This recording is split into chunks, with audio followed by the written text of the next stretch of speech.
wait if that's what you would like to do.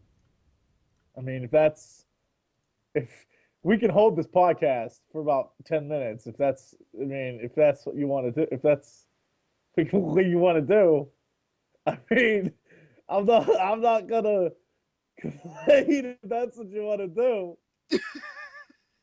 We can wait for you to go change. Oh, yeah? Yeah.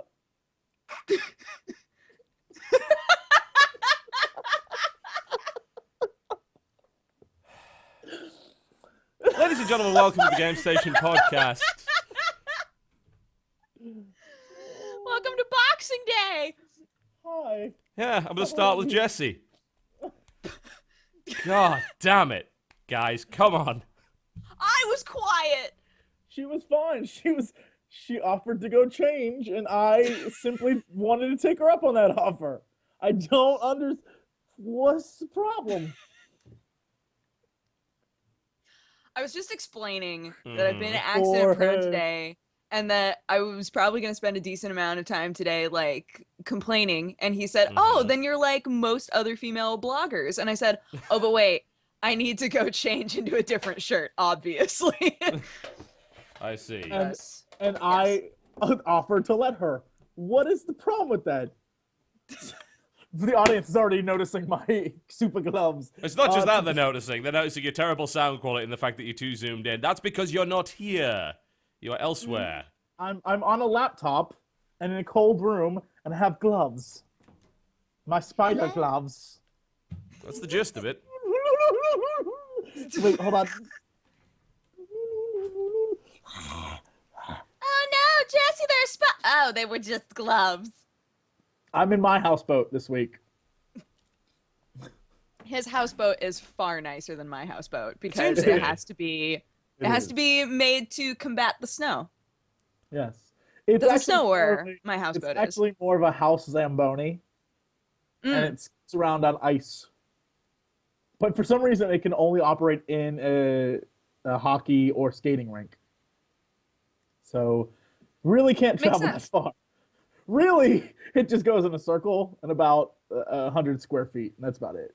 It's the family business to maintain ice skating rinks. Yes. That's exactly right. You figured it out. Yes. I'm pretty intuitive, guys.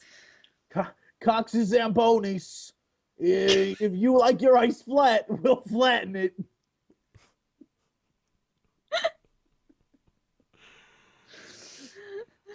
Ain't never had no flatter ice than when the Cox Zambonis comes in.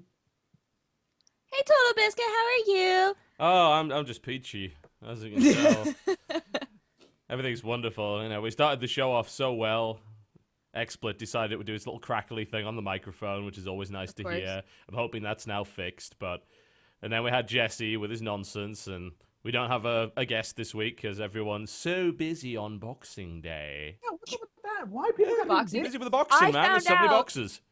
I was mentioning Boxing Day, and I looked it up on Wikipedia, and it's kind of like a Black Friday for a lot of countries. I had no idea. Yeah. So there are plenty of people who are punching old ladies to get underwear today. Yeah, that's... And I need to respect that. Yeah, although in the UK, essentially, it's not kind of punching, it's quietly queuing while glowering at their backs, and then it's just presenting lots of them... really long lines. Yeah, presenting them with a strongly worded letter at some point later in the day. That's essentially how it works. I've worked on Boxing Day before, actually. A few years ago, I worked on Boxing Day at Game, and you get paid triple for that day, and it's not worth it. No, it is really bad. Yeah, I mean, think about working on Black Friday. Yeah, now think about taking the element of Black Friday, where everyone's crazy for deals, and then adding in this huge entitlement complex for everyone in the country, because essentially they're storming in to get refunds on that day. Boxing Day is one of the biggest sale days in the UK, but it's also one of the biggest refund days, and it's both at the same time. Because people are bringing back Christmas gifts that were unwanted. They're bringing in gifts that they didn't even get from that store, trying to trade them in or trying to sell them back to you. And this is basically what will happen all day. And the combination of the two is insanity. And it is definitely not worth the money they give you to work on that day. I worked on that day once, never ever again. Yeah. Dear God. It was pretty horrible. I actually, on that day, that was the day when I had something thrown at my head. It was, it was a wonderful experience. We had a Boxing Day sale, which had all sorts of different things, including the idea you can get this amazing case for the PSP. Like, there was always one case I used to recommend for the PSP whenever I worked in game, because it was made by Logitech, and it basically, you could smash this thing with a hammer, and it would be absolutely fine. And you could play the PSP like inside old the case. Nintendo cartridges. Yeah. I mean, it's basically this kind of armor, and the deal was that if you bought a PSP game, you would get this for like £5, right? So, yeah, I know, like, all 4 people that listen to Blue Please have actually heard this story before. The rest of you haven't, so shut up. Anyway, so People are like, oh, this is such old news. Yeah, oh my god, you talked about this like 4 years ago on a podcast nobody listened to. What the fuck, man? But this thing, you had to get one of the games that was kind of in the selection, and someone brought up the game in the selection, put it down, and it's like the game also had the words out of stock on it, yeah? So like, well, I'll go check the back and see if there's anything there, and, you know, just because that's what you do as a retailer, you check the back, you sit there for about 5 minutes knowing that it's not in the back because there is nothing in the back, and then you go back and say, sorry, it's not there. So she said, oh, that's fine, I'll just take the case then. So I ring the case up for like the £20 it actually costs. And like, no, it says 5 there. It's like, no, it's 20 if you buy it with this game. But it's like, but you didn't have this game in stock, so you should give it to me for 5. I'm like, I'm sorry, that's not what we do. And then at which point, picked up the thing and basically said, fuck you, and threw the thing at my head and then stormed out of the store. It was a wonderful thing. Oh, that doesn't sound fun. I have to admit, I've never worked retail. I feel like I'm missing out on a lot. Yeah, it's an experience. Like, have you worked one of the Devil's 3, though? You've got to have worked one of the Devil's 3, which is retail, data entry, and basically call center. Have you worked one of those 3? I worked at a spa where I had to cold call a bunch of people that came in years ago. That's pretty much the same thing as call center, yeah. So it was the worst. Yeah, you've worked one of the Devil's 3. That's fine. Jesse, have you? I think I've worked all 3. All of them? It's a character building experience, isn't it? Oh. Why is it food on the Devil's 3? Oh, well, in the UK, it doesn't really count in the UK because working in a restaurant in the UK is actually pretty good. Like, I know over here it fucking sucks, but yeah, I'll be honest. Besides the hours during high school for a year, I worked at McDonald's, and it was pretty great. The managers were all stoners.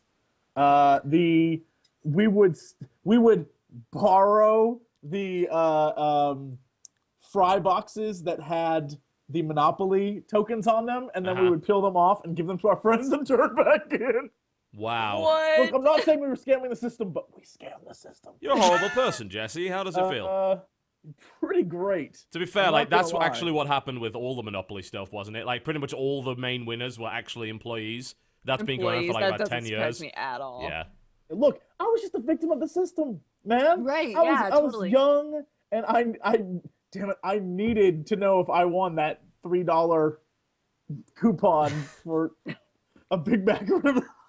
Like, you never want anything good. It would just be like, yeah, you got fries. Like, here, have it. Because we couldn't go turn it in. So we'd give it to friends. We were like Robin Hood is what we were. Definitely. Yes. I think that's an accurate statement. No, when I was listening to to the story of armor in the UK, I just imagine that's all it is. People returning just suits of armor. But this was not up to my standards. They're all returning to the wrong store. So like, oh, and the guy's like, oh, this is Soulsby and Sons. No. You can't shout at them. You can't even raise your voice at them. I got told off at one point for an aggressive posture, I believe. This was what my manager told me from watching it in the back on CCTV. It's like, you had an aggressive posture while dealing with this customer. It's like, you weren't even there. You have no idea what you're talking about. But yeah, it's... Yeah. No, you're not allowed to adopt it. Did it look kind of like this? Apparently I was looming. It's like, it's not my fault I'm a foot taller than this woman. Oh my god, I hope it was like in all the really like, well, what do we have here? Turn it into some armor, are we? Well, governor. Like, all right, governor, how you doing? Oh, I see you like got a suit of armor. Head. It's a suit of armor, that is. Oh, yes. Well, I'm afraid it ain't from this shop. You got to take it to the shop down the road, see? Perfect, yes. Mm-hmm. All right, then. All right. How you doing? Yes, and someone comments, Jesse, everyone isn't from London, you know. It's like, yes, they are. In the minds of Jesse Cox, yes, they are. I like how someone's giving me credit that accent was from somewhere. Yeah, it was Cockney-esque. Yeah, it was Cockney-esque. All right, love, how you doing? Yeah. I imagine. Yeah. Today, I think I'm gonna go see Les Mis today. Oh, ladies. why? Oh my god. Why? Why? Because it's amazing. my mom wants to see it, so I'm so I excited. must go. I think it's gonna be hard to convince them to go see Django Unchained. I don't know if they'll go see that. So that I need to go see. That looks great. Django Unchained is basically Western Kill Bill. That's cool with me. It's everything I want. With more racism, right? With lots of racism. Yep, that's pretty much what it is. And then, so I guess that's what I'm gonna do. So expect next week lots of really great French accents. Most of the people in that movie just had British really accents. great French accents. Oh, Yep. I fully go in expecting to hear. It's like in what was that movie? Valkyrie with Tom Cruise, where it took place in German. No one had a German. Yeah. They were all English accents, or even Tom Cruise is like, "We've got to kill Hitler." Like, what? It's like, all right, German, whatever you say. Okay. Wasn't that the same thing with Enemy at the Gates, where everyone had a British accent in Yes, Russia? Russia. Yeah. Yeah. Yeah, that was a bit of a problem. Or XCOM, where everyone speaks American regardless of the big national flags on their names. It's like, my name is Subani Jumbabi, and I speak in a perfect American accent.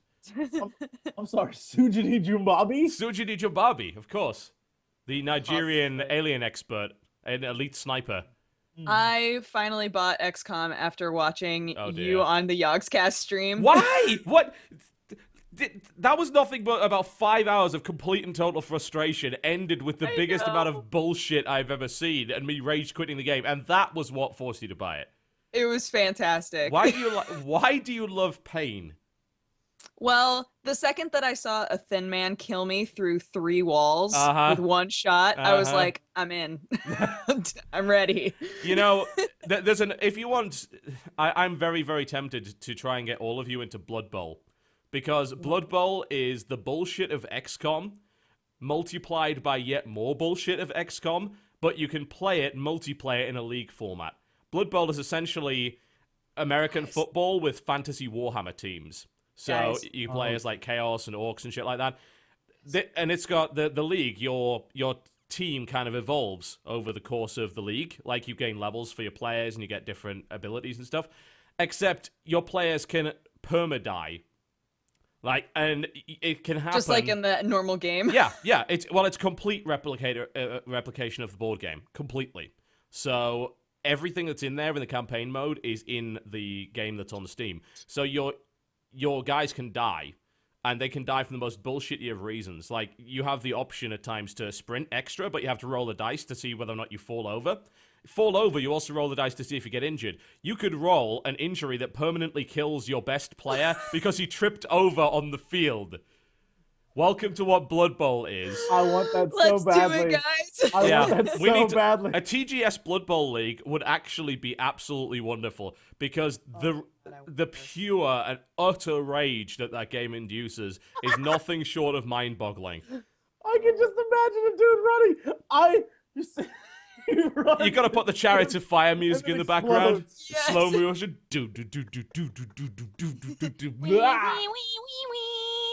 Yeah, and then he runs, trips, and then breaks his explodes. neck. Just dies. Explodes. That sounds actually wonderful. Yeah, we need about like 6 to 8 people to do a league, but we could totally do that. That's amazing. I'm in. We should definitely do that. There's 2 editions. I wouldn't bother with the Chaos edition. The Legendary edition was on Steam a few days ago. I wonder how much it actually is. Wait, is this like a mod? No, it's a full game. Oh yeah, Blood Bowl Legendary Edition is $5 on Steam right now. I mean, they brought out basically 3 versions of this game. It's not a mod or anything. It's Why is this real? This is so great. Yeah, for some reason, well, there's actually a sordid tale behind this. So the guys that made this are called Cyanide Studios, and they're not really known for making great games. Like, they made one of the Game of Thrones games. In fact, they made both of them. They're both bad. I was just gonna say they made the Game of Thrones game that was on my list of worst games. Indeed, they did. Yeah, Pro Cycling Manager. They also made that, and unfortunately a bunch of other stuff. But Blood Bowl is competent, I would say. It's not great, but it's competent, and they started by making a game called Chaos League, which was essentially an unlicensed Blood Bowl. Like, it was a complete clone in every way. Can we play that instead? No. Because unlicensed games are always better. No, they really aren't. That Chaos League was okay, but not that great. And Games Workshop went to them and said, this is Blood Bowl, we're suing you. And they eventually worked out an agreement where they wouldn't sue the shit out of Cyanide as long as they made a Blood Bowl game instead. God, there it is. And that's why they made Blood Bowl. And it is, as I say, it is $5. I'm going to buy a copy now because my copy is on disc somewhere in the UK. Add to cart. Yep. My copy's on floppy. Yep. There's a Goblin team, by the way. What? The Goblin team cheats a lot and brings chainsaws and pogo sticks and shit onto the field. But there is a random chance that they will get sent off. So it's kind of ridiculous. By the way, I'm Goblin King. You lose. Sorry. What? Speaking of goblins, I saw Hobbit. Okay. And I totally agree with you guys that it's fantastic. He's like, dude, he was great. That was like the one point in the I was trying so hard to be quiet throughout that movie, aside from like going like this, but that was one of those moments where I was like, what? Like, just got so excited. And for those of you who haven't seen it, there's a little goblin who takes notes, and then he wheels himself around on a little cart. He might be the best character in the entire series. So good. I'll call him Nilbog. His name is Nilbog, and he's wonderful. That's goblin spelled backwards. I agree with you guys, though, that the Storm Giants scene was so unnecessary. Yeah. I was like, it didn't need to be there. It was almost like they wanted to evoke memories of the scene on the mountain with, you remember in the Lord of the Rings where Saruman gets all up in their grill? It's basically that again, without the absolutely amazing narration that was going over the top, which I'm pretty sure that they just got that. Why do I keep forgetting who acts him? What the fuck? Why can't I remember? Who is that guy? Saruman. Christopher Lee. Yeah, I keep getting mixed up between Christopher Lee and the guy who does Gandalf, but I'm pretty sure that they said to Christopher Lee, you've just got to sound epic in this scene. You could say whatever the hell you want. Because all of those incantations he's doing in the background sound like absolute bullshit. There's like one moment where he's pretty much going, ha-di-da-di-la-di-da. I'm like, what? That's not anything. Is Elvish. That is true Elvish. I was going to say, Tolkien was pretty intense about his languages. Yeah. They can't mess that sort of shit up, man. Yeah.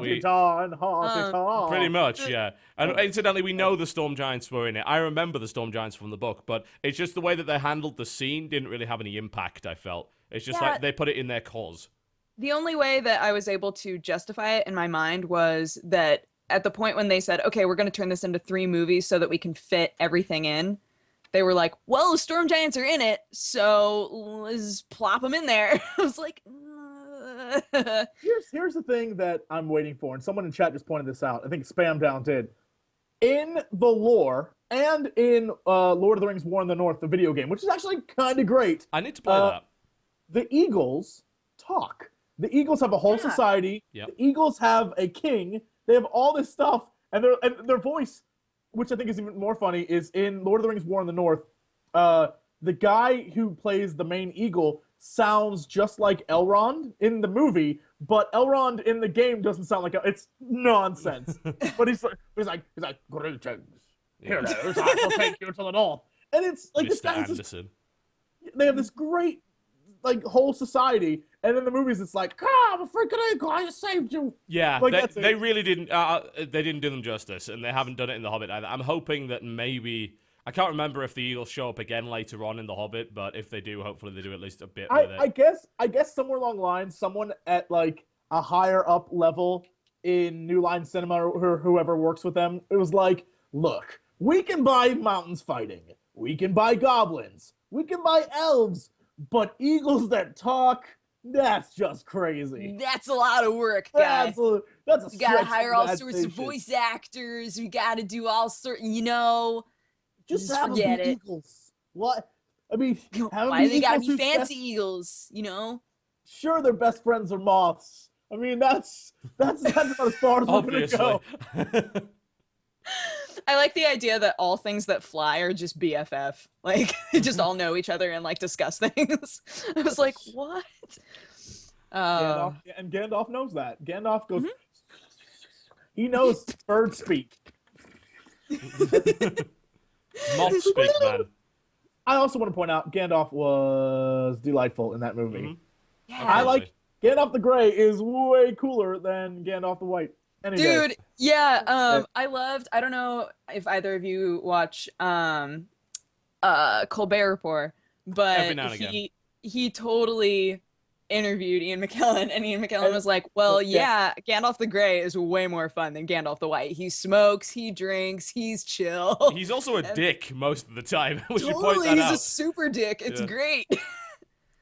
Yes. I love Gandalf the Grey. Absolutely. In fact, it seemed to be my favorite part of that entire thing is when he was going through the wizards, and he was like, "There's Radagast the brown, there's Saruman the white, there's Gandalf the Grey, and there's two blue ones." And then there's the blue ones. I don't know. You don't even need to know about them. I was like, that is wonderful. But then I was like, I wonder who they are. There's so much. Dude, fun. Radagast was the best. Yes. He was Totally well so done. great. Like, oh, his costume design was fantastic, and he was just so crazy. I loved him. Overall, you get to find and meet him in War of the North. That game, for some reason, flows. It makes so much more sense when you watch The Hobbit. Like when you play War in the North, it's like your story takes place while the actual like Fellowship is going off to go throw the ring in Mount Doom. So you're like doing this whole side quest that takes you back through all the places that are in The Hobbit. It's wonderful, simply delightful. I should try that out. Yeah. Speaking of movies, because we have to get all of our movie crap out of the way in the first like half an hour. So I got around to watching The Avengers, and I got around to watching it on my new TV, which I got for Christmas, and with 3D. Active 3D. Active 3D kicks the shit out of Cinema 3D. I'm sorry, it really, really does.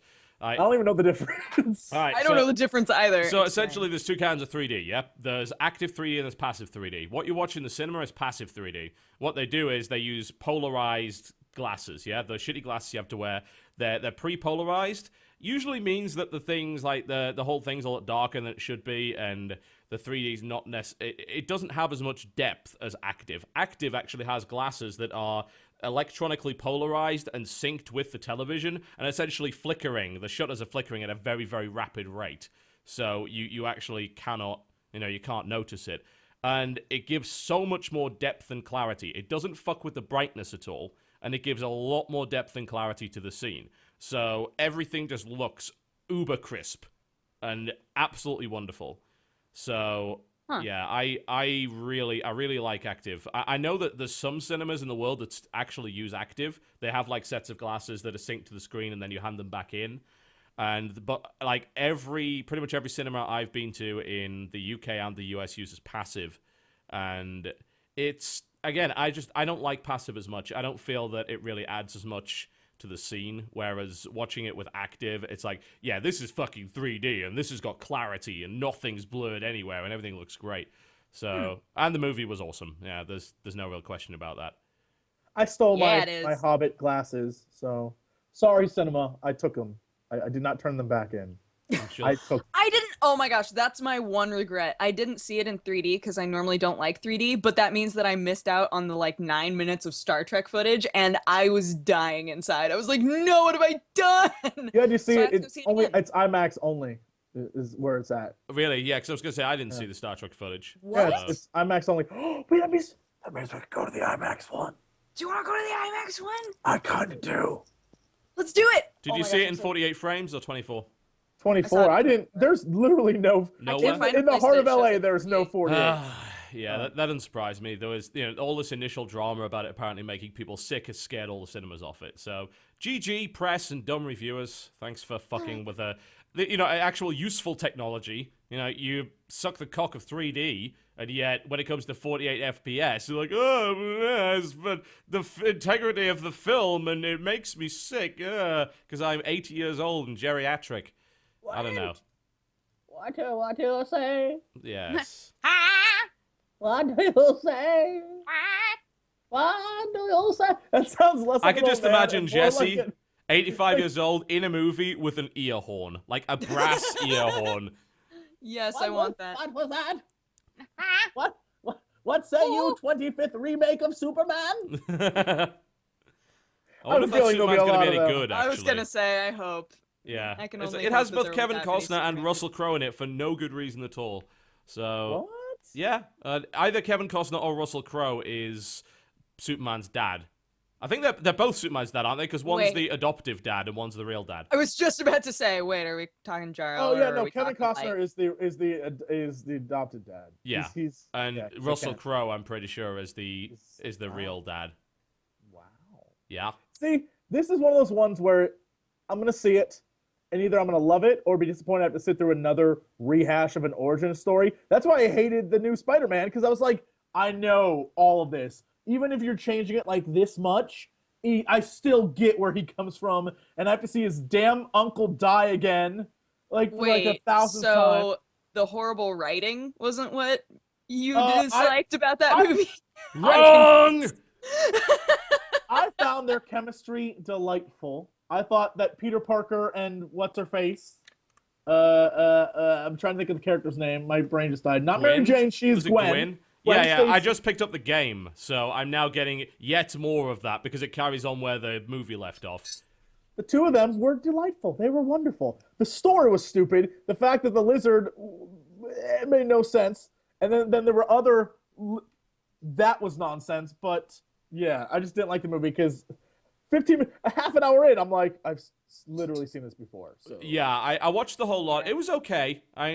Decent action scenes. I liked that more wisecracking is always good. And I liked the kind of return to, it's, little electronic shooters on the arms, and they can break and stuff, and that adds an interesting element. Never ran out of jackets. Yeah, that's also jackets true. Rip off and come back. When the movie ended, that was our number one complaint. We were like, where does he get these jackets from? Every time the lizard's like, I'm going to transform, he always has like 18 jackets. Yeah, it's like, he rips a jacket, next thing he has another jacket on. Like, where does he get them? Does he have a storeroom of jackets? Where do they come from? I think the worst scene in that movie was the New Yorkers rally around to extend crane arms across the city bit. Oh my god, that was so funny. That was unfair. They were like, whatever, we're gonna do what we want. Unbelievably cheesy. Like, that was worse than the whole bit on the bridge. Like, the bit on the bridge made sense, yeah? Like, that was okay, because there were people already there, and it's like, hey, you're trying to slaughter kids, we're not very happy about that, in a New Yorkie kind of way. That's fair. But the other one is like, we're gonna elaborately arrange these cranes in such a way as to... Don't be ridiculous. I feel like there's certain points where movie producers and directors miss the like emotional cues of, okay, as Americans, every once in a while we get like a little patriotic, like, all right, yeah, we'll stick up for you, Spider-Man. But there is no amount of like, when you're like, everyone extend your crane so that he can swing across it. At that point, you're like, fuck it. You know, they're all conveniently lined up at exactly the same point to allow this to happen. Patriotic, like bridge scene, that's good. Like, yeah, we'll stick up for our town. Yeah, we're gonna align all these things that all have American flags on them so you can swing. Bullshit. We're done. I'm out of the movie. Like that doesn't. Same thing in Spider-Man 2. I believe they had the exact same thing. Like, get out of our town, Mister. Yeah, we're gonna get you, Hawk. Like, it's like, no, shut up. That does not happen. Yeah, it was kind of silly. I was playing a little bit of the game. It seems all right. It's not too bad, honestly. It's blatantly a clone of Arkham City. There's no real question about that. There's so many of those now. Yeah, and then none of them are as good either. It's got the exact same kind of combo system, dodge counter system.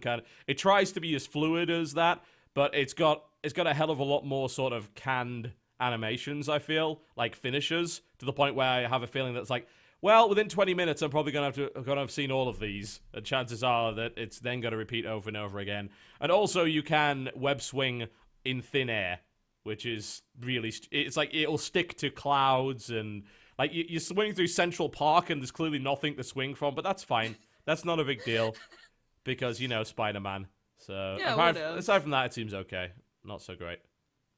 All right, I probably will never play it. And you are not going to miss anything.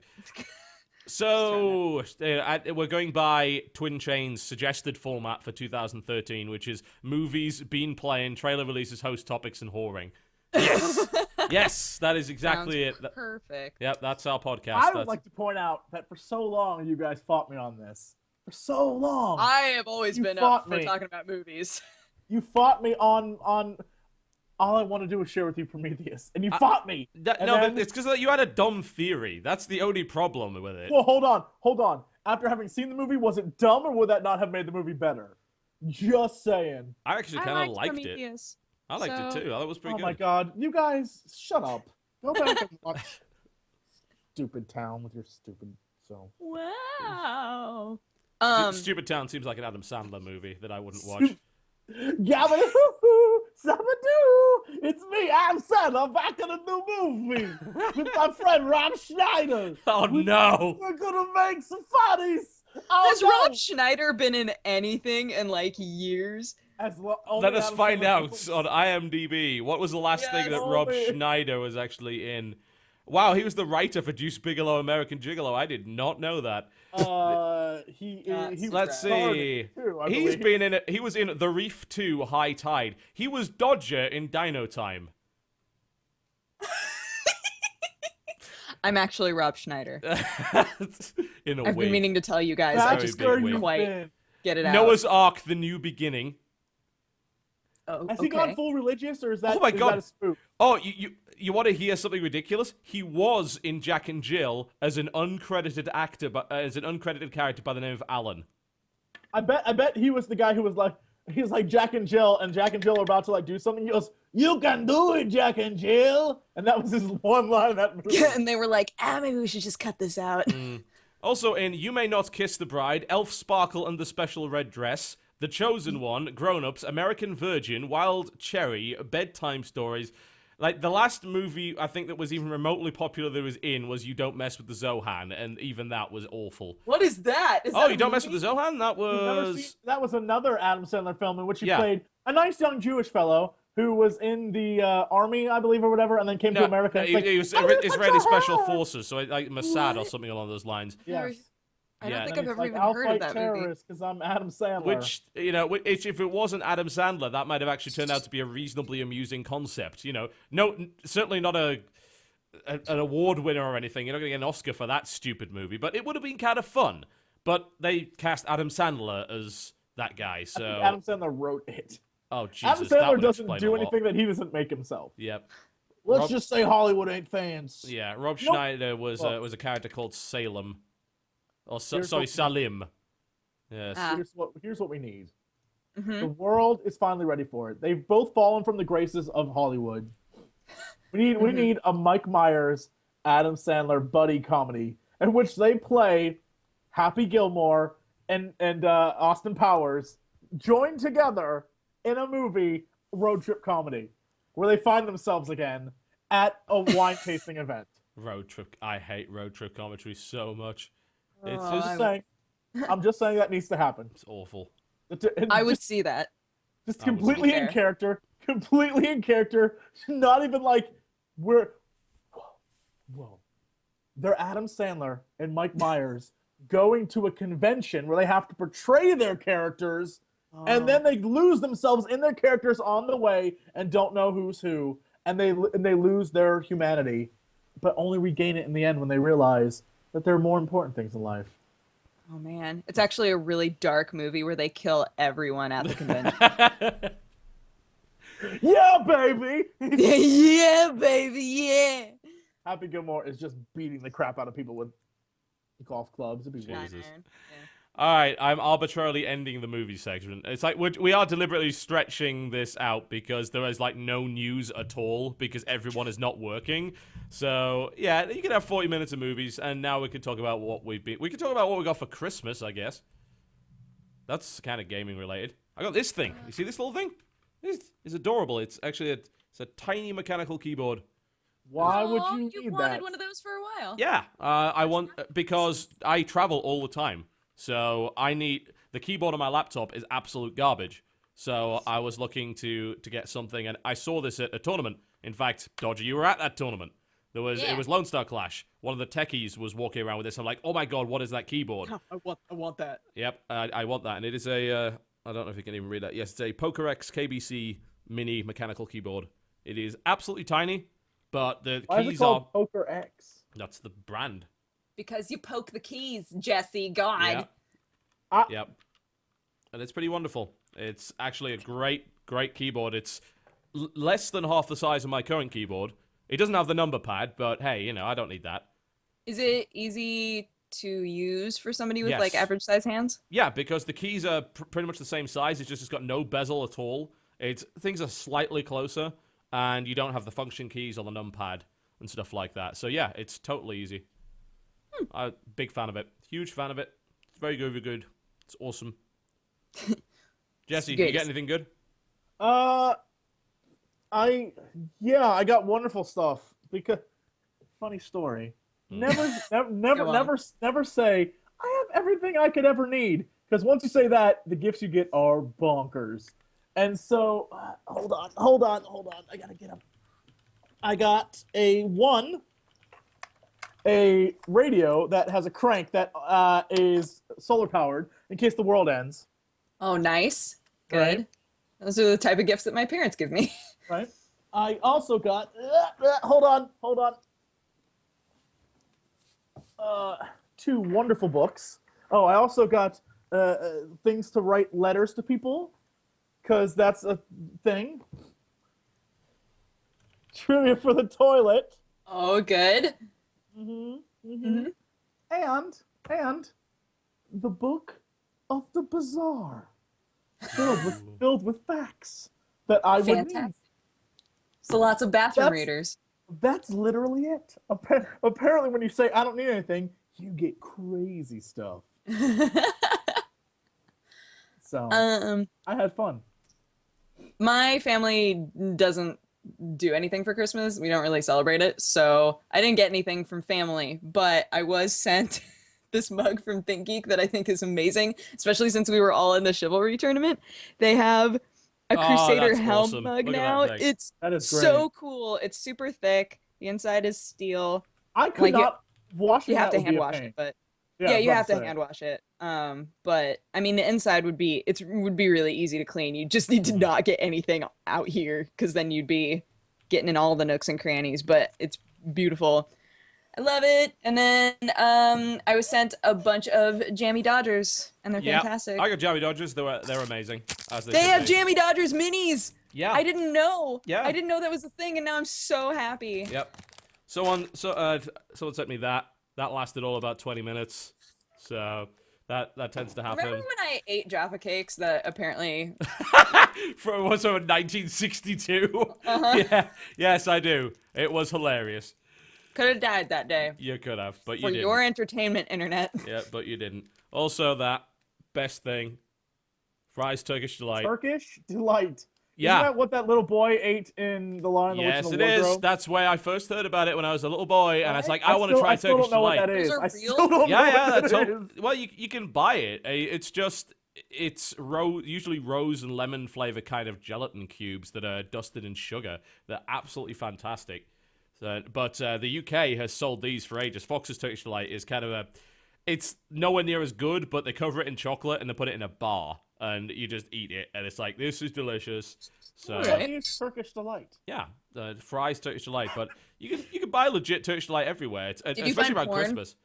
Did you search for it and find Do you porn? look for That's what Turkish I Delight want. and find porn? Yeah, probably. That's likely. So long ago, someone sent me a link.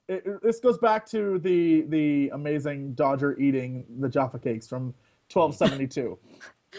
Someone sent me a link long ago. I just want to verify it was still up. It still is. If you go to Wikipedia and type in the year 1272, the very last entry, please do not get this removed. It has been on there for a good year. It says, a box of Jaffa cakes later owned in 2012 by Jesse Cox passed before date. That is amazing. It is on That's the pretty Wikipedia wonderful. page. Do not get that removed. Leave that shit alone. One of you dicks is gonna remove that. Don't. Yeah. Wait, what year was it? 1272. 1272. That's right. It's literally the last thing. That's an amazing thing. I'm print screening that before somebody gets rid of it. As well, you should. I have that as well, which is really funny. But the fact that it's still there, and we did that in May. I don't even know when that was. That's a long time. That's a good half a year for that to still be on there. So funny to me. I love that. You guys are so funny, internet. You are. Internet's the best. Yeah, we like We you a got lot. so much good fan art from last week about the things, the backpack Oh yeah, we chasing got him loads of great stuff. Yeah, we tweeted So much most good of it, stuff. so feel free to just follow our Twitters, plug to get that. I don't think what else I Yes. get. I ordered something actually on Christmas Day because it happened to be a really good deal on Evike. I got myself another airsoft gun. It was like a really good MP5. I thought, you know what, I really want a really good MP5, so I bought that. I also got a tarp, like this giant tarp hole, and it's like, put this over the fence so you don't put dents in the fence when you're shooting your airsoft gun. So there's now a tarp hole over the back of the fence, so I shot at that a bunch. It was great. That was Nice. fun. Yeah. I can't shoot at live targets yet. Well, you may be ready for the apocalypse with weapons, but I'll be up to date with my cranking radio that is powered by manpower. Indeed. Mm-hmm. The Missus got a solar-powered keyboard, actually, a really nice one. It's What? Yeah, it's a Logitech one. It's designed for use with like iPads and phones and stuff, and it's a phenomenal little keyboard. It's really thin, but it's really good to Sounds type awesome. on, and it's fully solar-powered, so you never have to actually deal with batteries at all. It even takes artificial light's good enough for this fucking thing to run. So, yeah, it's pretty phenomenal. I was fairly impressed with that. I got Star Trek propaganda posters, by the way. From Think What? Geek. Check these out. Show me. I will show you. I'll pop the link in the description. Oh my gosh, I'm so excited. This is dangerous. I'll probably buy these. I haven't even seen them yet. Yeah, I'm gonna get frames for all of these things. Or what? What are these? What? They're linked in the Skype chat. Go check them Oh, out. what? Wow. Yeah. I need these. Yeah, No. and video game ones too. The 5 video game ones, which is like, Game propaganda. That's yeah, cute. yeah. I love the Joust one. It's like most people don't even get the reference, but there's a Joust one. There's a Donkey Kong one. There is. I still haven't quite figured out what the Pump to Keep Free one is. I should probably know that. And then there's the Dig Dug? It could be Dig Dug. Yeah, That's very the well last could be. one? Yeah, and then there's Frogger. I love the Frogger one, the Russian style. That's really, really cool. So, yeah, these are awesome. The Missus got me these, and there's a Tron one as well. Oh, yeah, it's Dig Dug. It's actually written on the page. I'm an idiot. The world needs good jumpers. Yeah, pretty much. You got jumps? You got jumps, man? Yep. So I got those. Those were pretty cool. I'm sure I didn't crash ThinkGeek. I'm pretty sure it's fine. I got the Missus a giant portal turret, one of those plush ones. Apparently it makes noises as well. Dodger, are you all right? I'm fine. She keeps abusing herself, and I don't know why. Yeah. Okay. So before the show, I'll let This is Dodger cries- tell the story. These are cries for help. is Okay, what they are. so here's what's happened to me today. I'm very accident prone today. So I went out to move my car. I was, just so you guys can accurately envision it, I was in a shirt that basically came down to my knees and huge sweatpants, Uggs, and then a huge bathrobe with a jacket over it because I was really cold. So I got in my car and moved it. And then as I was coming back, I stepped into a mud puddle and just slipped and biffed it, just ate shit. And my knee hit a brick. God damn it. So my knee has been hurting really bad all day. So while we were doing sound check, I went to put it up onto the cat tree because it seemed the most convenient thing. So I was reaching over to try to grab the cat tree and pull it closer to me, and I hit my face right on the edge of my desk and bit the inside of my lip. And so now right here hurts really bad. Can I just say that we have the worst fans? I'm calling you out. Worst fans ever. Immediately, 1272 thing's gone. You see, I've been Immediately. saying this for the last 2 years, and you guys keep going like, "Oh, Immediately. you can't say that on the podcast," but then now it's something you care about. Well, Aw. that's different than what you care about, because I care about it. And it's gone now. You guys suck. You're the absolute You worst. did say don't remove it, which is pretty much Absolute code for worst. take it away at all costs. That is Yeah, true. well, or it could be literal speak for, hey, douche, don't remove it. Don't remove this ever. Because I know you probably will. Universal rule of the internet. If you don't want anything to done about it, simply do not talk about it at all. In any Never mention context it. whatsoever. Let it be a secret. Yeah. Pretty much.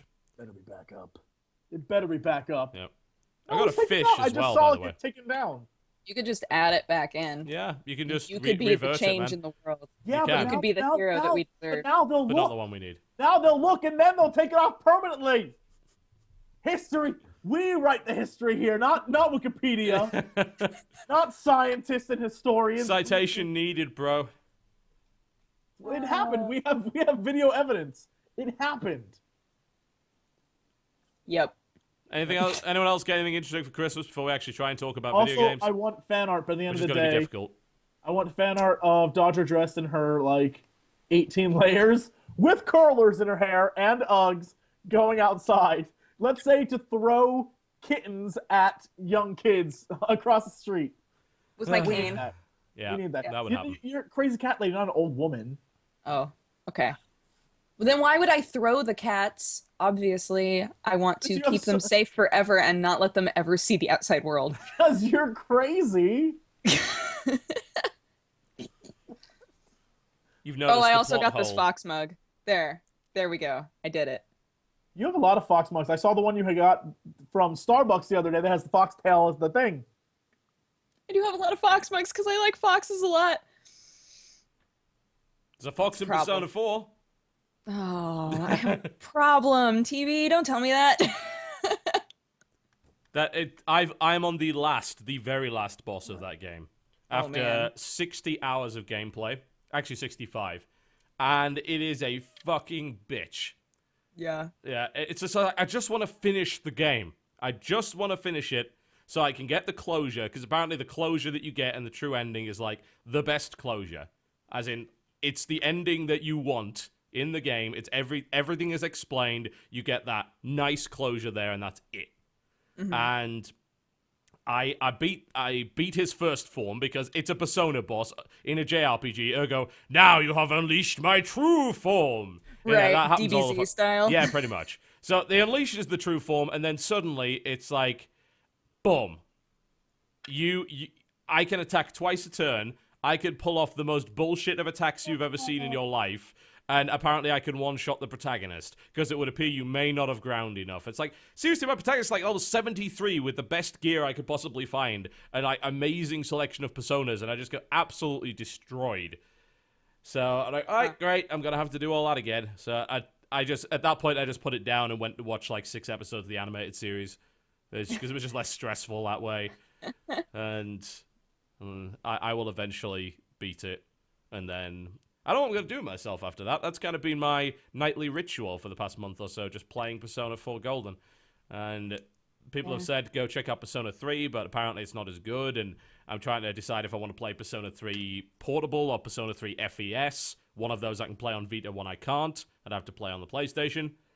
Or whether I want to just do another JRPG. Like, I'm considering playing Parasite Eve. I never played that.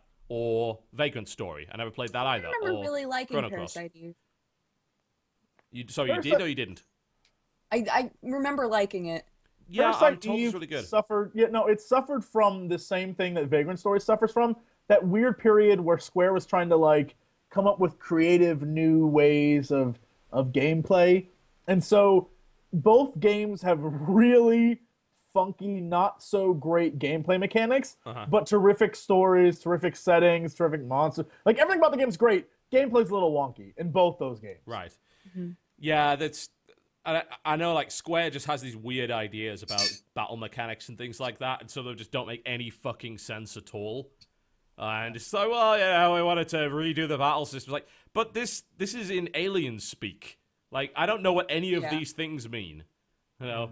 So I don't know. I'll give it a shot. I'll see how I like it. I bought it on. You definitely should try Vagrant Story. It's Yeah. a terrific game. There's a lot of good PS1 games that are available on Vita now for about $6 each. So I got that. I got Vagrant Story. I got Parasite Eve. I'll probably pick up Chrono Cross, and possibly a couple of others. Someone's suggesting don't ever play Enchanted Arms. Yeah, I remember Enchanted Arms. Yeah, so within about 20 minutes, you find the most flamboyantly gay character there is. Like, there's nothing wrong with homosexual characters in video games, but the way that this guy is portrayed is actually in itself homophobic. Like super offensive. Yeah, it's unbelievably flamboyantly gay. And also, I'm pretty sure the first thing I fought was a piece of meat. Like, the monster was made of meat. So, I don't even know what's going on with that. What was Just wanted to cook something. Was it Wild Arms? Is that another game? Wild Arms. Yeah, Wild Arms is a long story. Yeah, that's been a long. That's a big series, man. Yeah. All right. I was getting the two confused because it was like I remember playing Wild Arms and loving that game, and I was like, oh, because that's Wild Arms, not Enchanted. Yeah. No. Yeah. Enchanted Arms is completely different. Wild Arms is a pretty successful series. It's got great music as well. I've got all the soundtracks. It is a Western themed RPG, which makes the whole thing really crazy. Because, like, here's all this Japanese anime stuff in the Wild West. So it's essentially Trigun the video game. It was, I remember playing that what was it, the Lunar series? Lunar? Yeah. I remember playing that, and I was like, this okay. That's okay. That's my feelings on the entire Lunar series. That's actually everyone's feelings on Lunar. You don't really need to worry about that. Yeah. You should play Ark the Lad, Twilight of the Spirits. Oh, Ark the Lad, yeah. There are versions of that available on that eye roll was for you. Yeah, I know. It's not very good as far as I know. I love Twilight of the Spirits. That's in like my top games for sure. Yeah. I know what I played of Ark the Lad wasn't really my thing, but that was many years ago. I haven't played any other one that I've liked, if that helps. Yeah, just a bit. I wanted to play the second Valkyria Chronicles, but for some reason it's not available on PSN. And like that game, and Dodge, I think you've played this, if I recall correctly. That game is fucking awesome. And yeah, it's great. They only brought out the first one on PS3, and then they brought out the other two on PSP. The third one didn't get translated at all, and apparently some bullshit went down whereby the third one is terrible. And I can't find the second one on PSN, even though I know it's out. So, yeah. It's so weird. Why would they do that? Japanese limit audience, the number of people that can actually play a sequel to a game. Seems so silly. That's Japan for you. Japan actually doesn't give a shit. The thing about no, I'm actually deadly serious. Japan doesn't give a shit. Most Japanese developers 10 out of 10 don't like being told that they did something that was wrong. Like they find it gravely offensive. One of the big guys behind the Shining series, after the Save Our Shining Force thing went down years ago, basically described that entire campaign as enemies of the series. And a bunch of Japanese fans got really upset as well, because apparently they really liked the JRPG, Shining Force Neo and Shining Force EXA, which were the games after the tactical RPGs, which were pretty much like Fire Emblem. And yeah, but they also like games where you can marry computer women. So really, let's be honest, we like those games too. But we don't go out and marry them for real. There is a huge logic leap there. You're like, we like those games too. You are not going to go marry Bishonen Fujikan, who is your male protagonist in the game you're playing right now. Like, I love you, Bishonen. No, I'm having him screen printed onto a body pillow right now. Is that not? Oh, I didn't realize. Apparently that's not an okay thing, as it turns out. So many holes. Wow. Oh, Bishonen! Bishonen Fujikan! You're a horrible racist. Jesse Cox. At least it took an hour for the casual racism to begin. Yeah, it's about time. That's pretty good. That's pretty good going. But I don't know. My opinion on JRPGs, I actually think I like them for the most part. But I don't know. I think Persona is probably just better than most JRPGs because it breaks up the tedium of what would otherwise be there, because it balances the dungeons with the social stuff quite nicely to the point where you almost, in fact, you do prefer the social stuff to the dungeons. The dungeons are fine. I mean, JRPG-wise, it's kind of pretty standard, straightforward JRPG battle mechanics. And they're good. They're satisfying to play. And the battles don't take that long, unless, of course, it's the end boss, in which case, fuck you. But aside from that, you get to do it contrasts very nicely with everything that's going on. Aside from that, like, you're going to school, you're doing exams, you're getting grades, you're hanging out with people, you're making decisions, you're cheating on women, and, it's... well, you can. Normal days. Yeah, pretty much. So, yeah, it was pretty good. The people asking which girl I got into a relationship with, all of them. because you can. It's really not that hard. You don't get penalized in any way whatsoever for dating multiple girls. You just, every now and again, you may get into a situation where things get a little bit awkward. But that's about it. That's not good. You need to have one where at least one of the girls tries to kill you because you betrayed Pretty her. much, yeah. That's a must in a JRPG. I could very much see IA doing that. That's anyone who's played Persona 4 knows how crazy a bitch she is. But yeah, it's a really, really good game. Just a straight up great game. And awesome story, great character development, fun battle mechanics, nicely paced. I think honestly, like, the ending of Golden is a little bit, because they added 2 extra months onto the end of the game, and some of that kind of drags out a little bit, because, you know, you've beaten the big bad, or at least you think you have, and then you go through all this stuff, and there's probably not, like, enough events in those 2 months to really make it worthwhile, so you essentially end up pretty much grinding social links out, where it's like, oh, I've got to go speak to this guy to get my social link rank up so I can get him to rank 10 so that I can get his 3rd Persona evolution and crap like that. It's almost like fucking Pokemon. But aside from that, the game's phenomenal. It's the best thing on the Vita by a country mile. And now I want to play some other JRPGs, and I know I'm going to be horribly disappointed by them. I'm trying to remember. Because you were talking about how you don't really get punished for doing anything wrong in your dating life. There's a visual novel that I really wanted to play, and I was reading a review of it, and the person, there's like a dating element to it, and the guy who did the review was saying that it turned out in this game that if you stayed true to one person the entire time, it gave you the most depressing, worst possible ending. Wow. And all right. Yeah, and if you cheated, then you got all the good endings. I was like, that is so weird, because it would, like, you'd be so confused at the end, like, whoa, why is everything going wrong? I was such a good person. Like, that review made me want to play it more, but I can't remember the name of it now. Did it involve pigeons?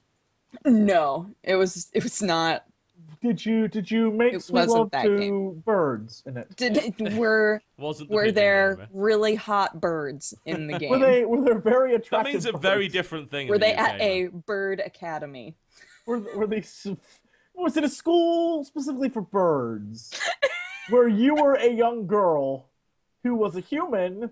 A young human girl who loves birds a little too much. Yeah. Mm-hmm. Yep. There's no real follow-up to that. I'm trying to think if there's anything else I've been playing other than that. I dipped into Anno again a little bit. Haven't... it's difficult because I played so much of Anno 1701, and I loved that game, and I played some of Anno 1404, and that was pretty good too. For those who don't know, it's essentially that game is an Age of Sail trading game, where you build up towns on islands in, I think it's the Caribbean, and then you trade goods across them to build other stuff to evolve your towns, and there's some shit battles and some combat and shit, but it's mostly about trading. And then there's 2070, which is like, this is the same Anno, only it's in the future, there's nuclear weapons, submarines, you can build under the sea, and there's this big whole environmental crisis going on. And an interface from space, I have to assume, because you log into that game, and you suddenly see a bunch of shit on your screen, like, where's the learn how to play button? Because I don't understand any of this crap. It's like, special missions, this here, there's the, what is this? So, I don't know what's going on with that. Learn how to play. Yeah, so it seems like the mechanics are pretty similar, but they've added a bunch of stuff in that I clearly don't understand. So I need to sit down for a day with a clear head and actually figure that game out. Okay, by all means, you go do that. Because I have a feeling... What'd she just say? She needs to go close the blinds. Oh. So she's probably being blinded by the looks of it. Blinded by the light, wrapped up like a douche is what the lyric is not. Mm-hmm. No, it clearly is not. Is not. But Anno games, yeah, really, really cool. They're on sale like 60% off a couple of days ago, and I love all of the Anno games. They took the bullshit DRM off of 2070, so it's kind of worth playing now, as far as I can tell. But I have a feeling when I get into that, I'll be sucked in again, just like I was with any of the other Anno games. Because let's be honest, there are no other good city-building games out right now. Until SimCity comes out, which is also always on DRM bullshit, then there's nothing else good to play if you want to build a city. So 2070 seems like the way to do it. Yeah. Yeah, and aside from that, PlanetSide, been doing some more shit with the outfit, producing propaganda videos that are clearly I lies. heard you guys were losing the other day. Oh, we lose all the time. I mean, we only have about 30, 40 people online at any given time. Like, this big casual outfit where people like play maybe once a fortnight, so it's really not that big a deal. Once a fortnight. But yeah, we're up against some pretty hardcore outfits that are like, oh, you guys ran away. It's like, there were 200 of you and 30 of us. So, you know, I think we're not going to stick around if you're going to do that. But yeah, it's fun. It's really fun, and everyone should play it, as far as I'm concerned. We're having a good laugh with it. But I think that's about it. What have you guys been playing? Have you even had the time to play anything? I've been trying to play more League again.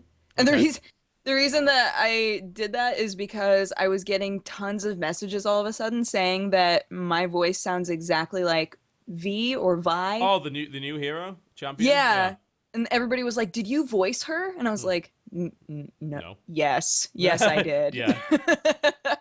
I don't hear it. I don't hear the similarities, but I was like, "Oh, I miss League a little bit." That's how they hear your voice, though. I assume her voice is overtly sexy. It's like, oh, that's just like me. Vagina. And I think that's how they hear you. I think that's how they hear you when you talk. Every time you say dicks and butts, they hear dicks and butts. Yeah, I imagine that's what it is. I imagine just like that. Yeah. Apparently, I was advertising condoms on Spotify last week. Someone was saying, like, "Is that you?" It's like, no. That's awesome. But it could be. You're like, yes, it is. Yeah, kind of should. Look, he's looking out for your best interests. Yeah, guys. God, so immature. Safe sex, everybody. Yeah, practice it. Mm-hmm. Because you're rubbish at it. Now they have more to go off of. Good work, Dodge. Yeah, that's it. you said you said safe sex, everyone. They're like, sex. I want it to be safe. So someone's remixing it right now. Safe sex. Can we just have a fat beat below that, and then we'll be good. It's funny you should mention League, actually, because I just played the first game of Dota 2 that I have in 8 months last night. And you want to know why? Because there's a Bastion announcer pack. The guy from Bastion did this. He did like 1,000 lines. Like, this guy's super dedicated. He's got lines for every hero in almost every situation in the game. He's even got multiple lines for when you type noob in chat. Like, it's that in-depth. That's awesome. I decided I'd play a game of Dota 2, and it turns out I really like single draft. So you can matchmake for single draft, which is basically it'll pick 3 random heroes, and then you pick from that. Yeah? And so you pick whichever you think you can kind of play the best. So you get to try all the heroes out in a bit more of a casual format. And it's actually great fun.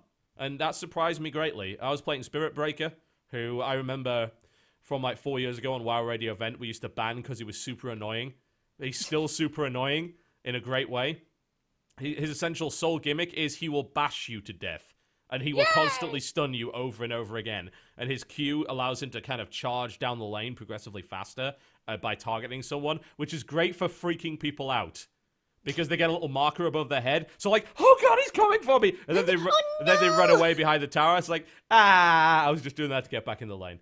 But I had fun with it. I might play more Dota. And Purge, who some of you may be aware is TGS, did offer to tutor us all in Dota 2. If you... Oh, really? Mm-hmm. Okay, the reason that I've never kind of played it, I've never played it because I find the interface like really scary. Mm-hmm. Whenever I sign on, I'm like, super intimidating. I don't know what I'm supposed to do right now, and then I just close it and play League because it's nice to people who have no idea what's going on. Yeah, absolutely. That's exactly the same problem I have. Like I want to be decent at the game, but I'm so intimidated by it. Even though I played Dota years ago, I can't remember anything. I remember the first video I did was like a year ago of the beta, and I played an Axe. There's a hero called Axe. He's actually voiced by John St. John, so he's Duke Nukem. They've got a lot of really good voice actors for Dota, actually. And I picked up an item called a Battle Fury, and this thing gives you a cleave, essentially. So it's really good for farming creeps, and I was running around with this Battle Fury, and apparently I am the worst person ever, according to r/Dota 2, as a result of doing that. I was like, what are you doing? That's the wrong build. Why are you promoting this? Like, I wasn't promoting it, I was just playing. Leave me alone. So I'm now super intimidated by Dota 2 because apparently if you do one thing wrong in a video, then you are actually killing the game. Yeah. So No one will want to play this game after seeing that horrible build. yeah. No, seriously, that's the difference. LoL is nothing like that. LoL is so much more user-friendly. No one calls anybody out. What? And No, that's not true. Yes, they do. You've played 2 games of it, and I was shouting at you for one of them. I was being sarcastic. I was gonna say. Your sarcasm's so easy just for like you to troll us. yeah, because I know you'd actually legitimately say something that stupid. So. Thank you. Yeah. Anytime, bro. You know I'm here for you. Oh man. Whatever. I'd like to point out that being the best player at League of Legends ever, He's pretty good. I feel like it's fun, but it needs a little more in-depth hardness. That's why hopefully Dota 2 will take it to the next level and get people to like be really good at stuff. There we go. I'm already being attacked on Twitter for playing Dota. Welcome to why MOBAs are fucking terrible in every way. Dota? Yeah, someone just like went after me for it. It's like, oh, League is so much better, denying is a terrible, unintuitive mechanic. Shut up. God. You care so much about the video games other people play. All these game bigots. Come on, guys. Just play whatever you want. Yeah, pretty Chill much. out. Just don't shout at me about it. It's like, oh, play this game. It's like, I don't care what games you play. Go away. I like watching chat just catch up to us. They're very angry. They're like, how dare you defend League of Legends? I'm like, League of Legends doesn't need any fucking defending. They've got 70 million accounts. I'm pretty sure they're all right. Yeah. And as for Dota 2, it is the highest played game on Steam by a country mile. They're also all right. And that game isn't even out yet, and it's the most highly played game on Steam every day by a country mile. So, yeah. Dude, the championship had so many concurrent viewers. It was insane. Yeah. I was like, what? I watched that. Didn't even know people cared this much about Dota. Yeah, well, they do, especially like in European countries and in China. They fucking love Dota. And I definitely enjoy watching Dota more than I enjoy watching League. Like, League is, to me, like a horrible clusterfuck of way too many abilities. And the funny thing is, I think I like playing League more because you always have 4 abilities. Yeah? You always have 4. And sometimes more than that. In Dota, there's times when a hero only has 1 ability because everything else is a passive of some sort, yeah? So, playing it to me seems less interesting because, like Spirit Breaker, for instance, has 2 activatable abilities and 2 passives. So he can do his charge and he can do his ultimate, which basically teleports you behind them and bashes them, which is a guaranteed stun, which is great because you can angle it right to knock them back away from their tower and shit. It's super satisfying. But everything else is a passive. So it's like you get more damage for your movement speed and you get a chance to stun on hit. And there's a couple... Axe has a bunch of passives. There's actually a bunch of other guys that have a bunch of passives as well. So, yeah, Skeleton King. That's a great example. He only has 1 ability. Everything else is a passive. So it's much easier to watch Dota because as soon as a team fight happens, you don't have 50 abilities all firing off at once, which is just a giant clusterfuck of color. Yeah? It's like you vomit forth cartoony stuff onto the screen and then expect people to actually figure out what's going on. Whereas with Dota, there's less abilities going off and the abilities are more well-defined. Like, I love if you play, I think it's Earthshaker, or if you play Demon Witch. Their 2 abilities, the spike line that he does, and I think it's, I don't know what the hell the name of the thing is, I can't remember anymore, where he bashes the ground and this big split comes in the ground. That looks incredible. Like, it looks really, really good. Whereas in League, that's kind of not the case. But, again, that's my opinion on it. I think I like playing League more, although I'm coming around to Dota. And I like watching Dota more, and Awesome Naughts is better than both of those games. So, there you go. I need to play that game someday. got a clusterfuck of color. Clusterfuck of color. Hashtag clusterfuck of color. That's the latest. It's a concept album from Frankenstein Joe. It's a double album. It's 2 CDs. You've got to play it in a very specific order. Like, basically, the order that you play the tracks is actually the Fibonacci sequence. Also, if you press play at the moment you start the Lethal Weapon series, from movie 1 to movie 4, it lines up perfectly. True story. There you go. Lethal Weapon. Go watch that movie. So, did anyone else play anything else this week? Not anything like new that I don't always play. I am away from a computer that can play games, so I've done. You said you were going to download Devil's Attorney though onto iOS. I am. I haven't. Instead of playing games, I decided to watch all of Breaking Bad for the first time. I need to get around to that. In maybe like a day and a half, I watched almost all of it. All that was on Netflix. I was like, it's wonderful. It's wonderful. Yeah, that ladies. You're welcome. That reminds me of when I first got into The Shield. Like, I just lived in my room for days. Dude, The Shield was a great series. Yeah, it was legitimately awesome. Like, when he threw the grenade in the thing, I was like, what? Oh! Yeah. That was super crazy. Yeah, that's pretty... That's about as descriptive as I can get with that episode, because I don't want to spoil, because it's like a major point. The Shield's a terrific series. Glenn Close comes, it's like, I hate you. It's one of the only series that I've ever seen where I've watched 7 series of it. Yeah, the whole lot. And it ties the first episode together with the last episode really well. Oh, yes. Really well. And also the fact that it never... There's not a bad series of The Shield, in my opinion. Like, every series is good. There are some that are better than others, but there is no duff season at all. Yeah. Mm-hmm. Whereas, I don't know, I got sick of 24 in season 3. That was the first show on FX that was like, we're taking it balls to the wall. We're going to have violence, and we're going to have nasty sex, and we're going to have swearing. Like, we're going to say shit on... Like, that was one of the first shows to be like, balls to it. Ton of racism as well. You know, realistic racism as well. So that was actually a great series. That's easily one of my favorite of all time. Wonderful series. Well, if you like that, you will like Breaking Bad, because it is... I'll get it. Oh my god, Breaking Bad is so good. But you will be tense, always. I like that. At least I used to like that more than I do now. I think I'm too stressed out now to really enjoy that stuff. So the problem with the series is, from episode 1 to episode 2, you get it's literally the end of episode 1 starts on episode 2, right? It's like that kind of series. So then from that point on, you just keep watching it because you're like, whatever happens next happens immediately afterwards. And you're like, son of a bitch. I hate it when they do that. It's very compelling though, certainly. Yeah, I need to watch Breaking Bad. Those asking, do you have to watch anything to watch The Shield? No, just watch The Shield. There's nothing that leads into The Shield. So it's not like saying, in order to watch Boston Legal, you probably should have seen The Practice, even though it's not really that relevant. No, you don't need to.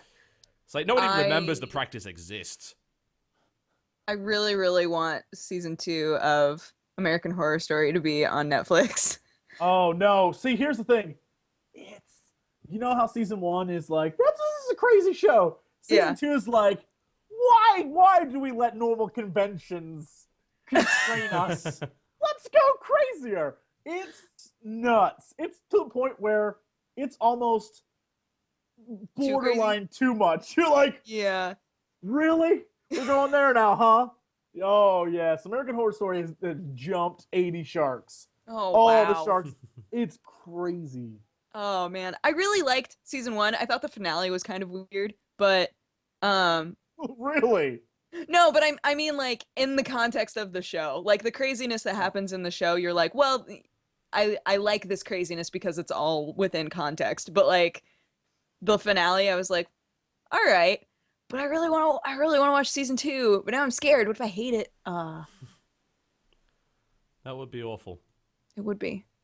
March, season 3 of Game of Thrones. I can't wait. And what I'll do is the same thing I do with every Game of Thrones series. I'll wait till it ends, then watch the whole thing in a day. Because I have to watch the next... Game of Thrones is a very similar thing where you've got to watch the next episode immediately after it. I can't wait.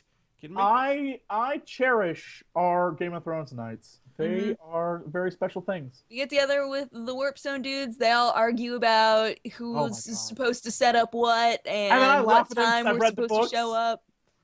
They all argue over which character is going to do what, and I'm like, I know, but I'm not going to say. You're no fun. Oh, Jesse. Yeah, that I can see being fun. On my own, not so much. The missus has kind of a totally different taste in stuff to me now. It's like I'm too stressed to watch anything dramatic. Like, okay, so she goes and watches My Little Pony and fucking old movies. So We But have My a Little Pony crazy and cat lady. Casablanca all day, That's pretty much it. Although it's breakfast at Tiffany's mostly, so Oh, that's how okay. it is. I have a Phoebe mug Warmonger, with post breakfast that at picture. Tiffany's on it. Post that picture again. We have Crazy Cat Lady Dodger. It is Excellent. and it We'll show that after the break. But yes, you should play Devil's Attorney because it's great. Anyway, I will. I think now will be a good time for a break. When we come back, we'll talk about. There's pretty much almost no news, but we have found a couple of articles. We're also going to be looking at some of the games that we're hopefully looking forward to in 2013. We might even talk about that. So, ladies and gents, you are watching the Game Station podcast with even less games than usual. It's the end of the year. Give us a break. Come on. It's Boxing Day. It's Boxing Day. We can do what we want. We have to return our suits of armor at some point anyway. Indeed. We're going to do that during the break. We'll be right back. Ladies and gentlemen, welcome back to the Game Station podcast. Jesse, you're looking quizzical. Why is that?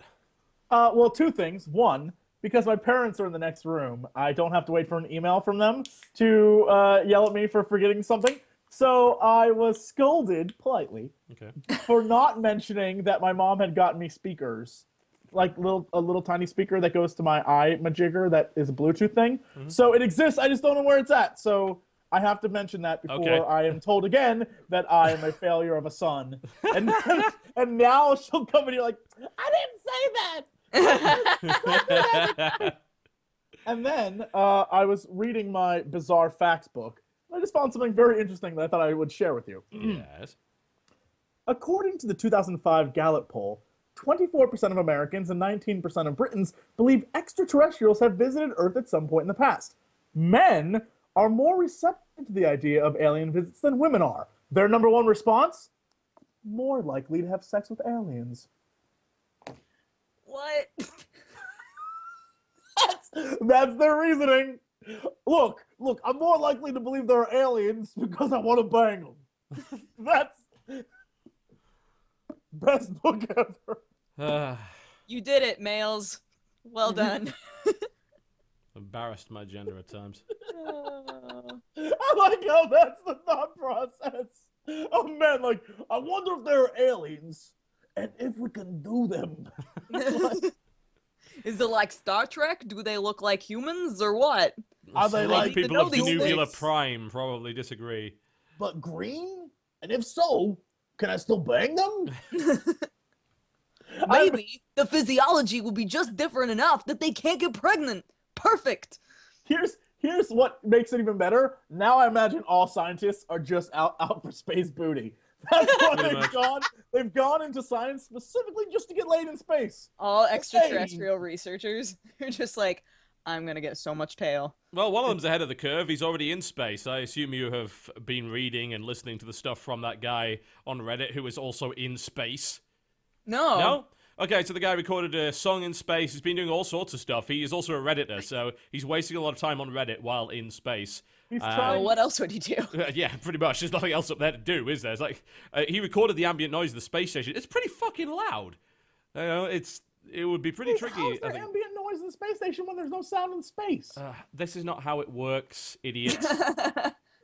Inside the space station, where there's air. Okay. No, all right. Sound waves. No, look. I'm just saying. I didn't know. He went outside, of course, without a suit on, just to check what the sound was like. Look. He's trying to impress the space babes. All right. He's like, I don't need no suit, space babes. Let's do it. That's, again, I imagine that's how it works now. Yeah, that's exactly it. A+, you did it. Yeah, so I think it's only a matter of time before the first space bang occurs. The first space bang. Oh, yeah, it's like I Space Jam, only it's R-rated. Okay. I guarantee that's happened already. It's pretty much the same. Pretty much get the balls in the hole. You know how it is.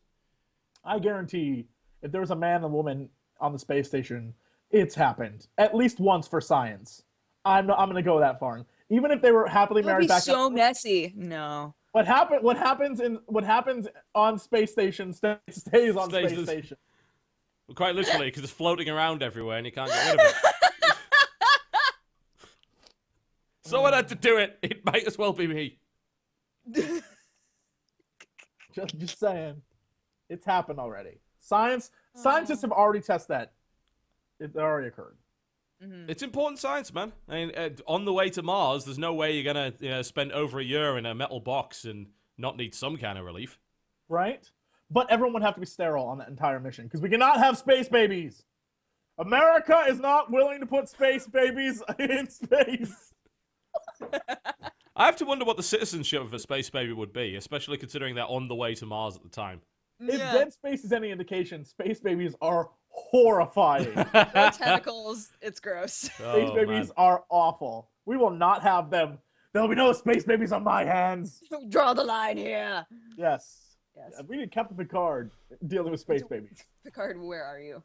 He has experience in such matters. Yes. Okay, let's get away from that topic and actually talk about news. There isn't a huge amount of it. Not a huge amount, although what we can do is we can talk about Project Godus, or Goddess, whichever you prefer. Ooh, yes. So this is a Peter Molyneux thing, where it's like, hey, we're going to make Populous again, and we're going to ask you for about $500,000 to do it. And as it turns out, people were willing to give him that. And I believe the Kickstarter was funded, in fact, up to £526,000. So we're not even talking about dollars here. £526,000, which is about $800,000. And this is it's Populous, essentially. So, yeah. So does this fall under the category, we've talked about this before, of you don't really need that money, sir? Well, this is why I wanted to bring this up.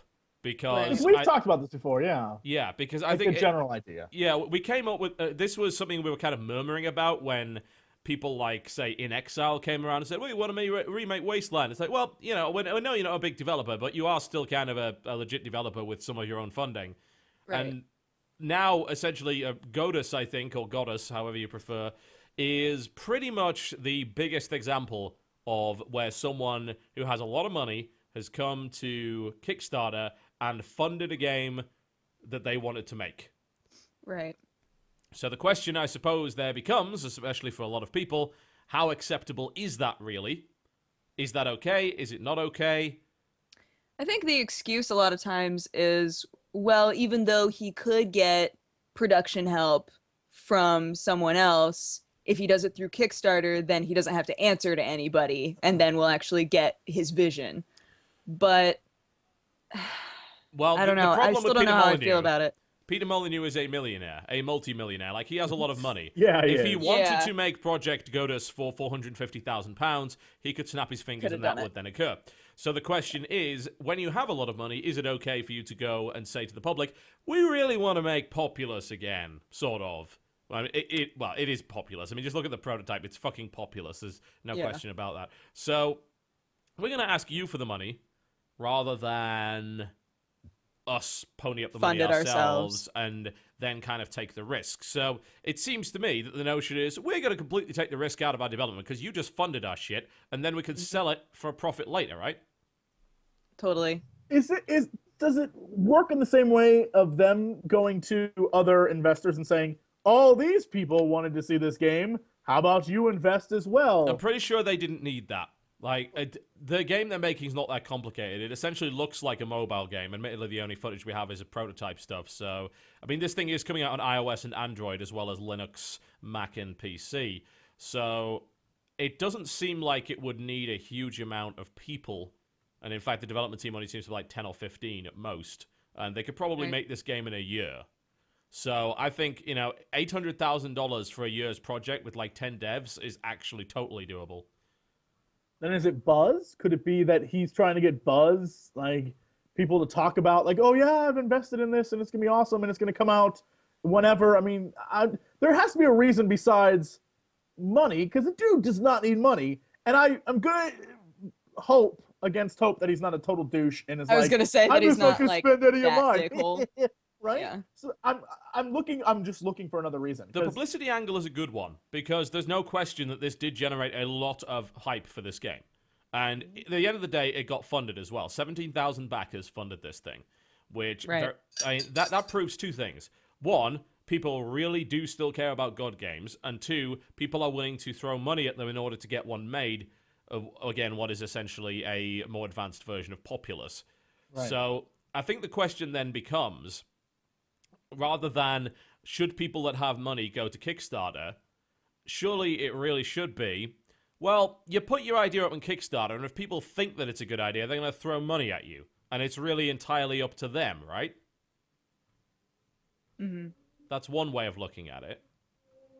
But then the other way of looking at it is, well, you're sucking up potential money that could have been given to other projects that actually need it. And now $800,000 is in the pocket of you to make Goddess, even though you could have made it pretty much at any time.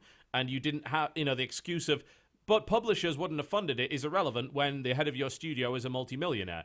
It's like saying, it's like Valve, on a larger scale, it'd be like Valve going to Kickstarter when fucking Gabe Newell is a billionaire, quite literally, saying, oh, well, we want to make a mobile game that's going to cost like $800,000 and it's going to be a mobile remake of the original Half-Life. They would not have to go to a publisher or to Kickstarter to make that happen. They just do it. Yeah. Yeah, they just do it. So, I mean, I would say 22 Cans is certainly on a smaller scale, but Peter Molyneux is still a multimillionaire. So that is something to consider there. So, that is a bunch of opinions that I've heard. The question is, where do you kind of stand on the issue? Because I'm still trying to figure it out myself. Yeah.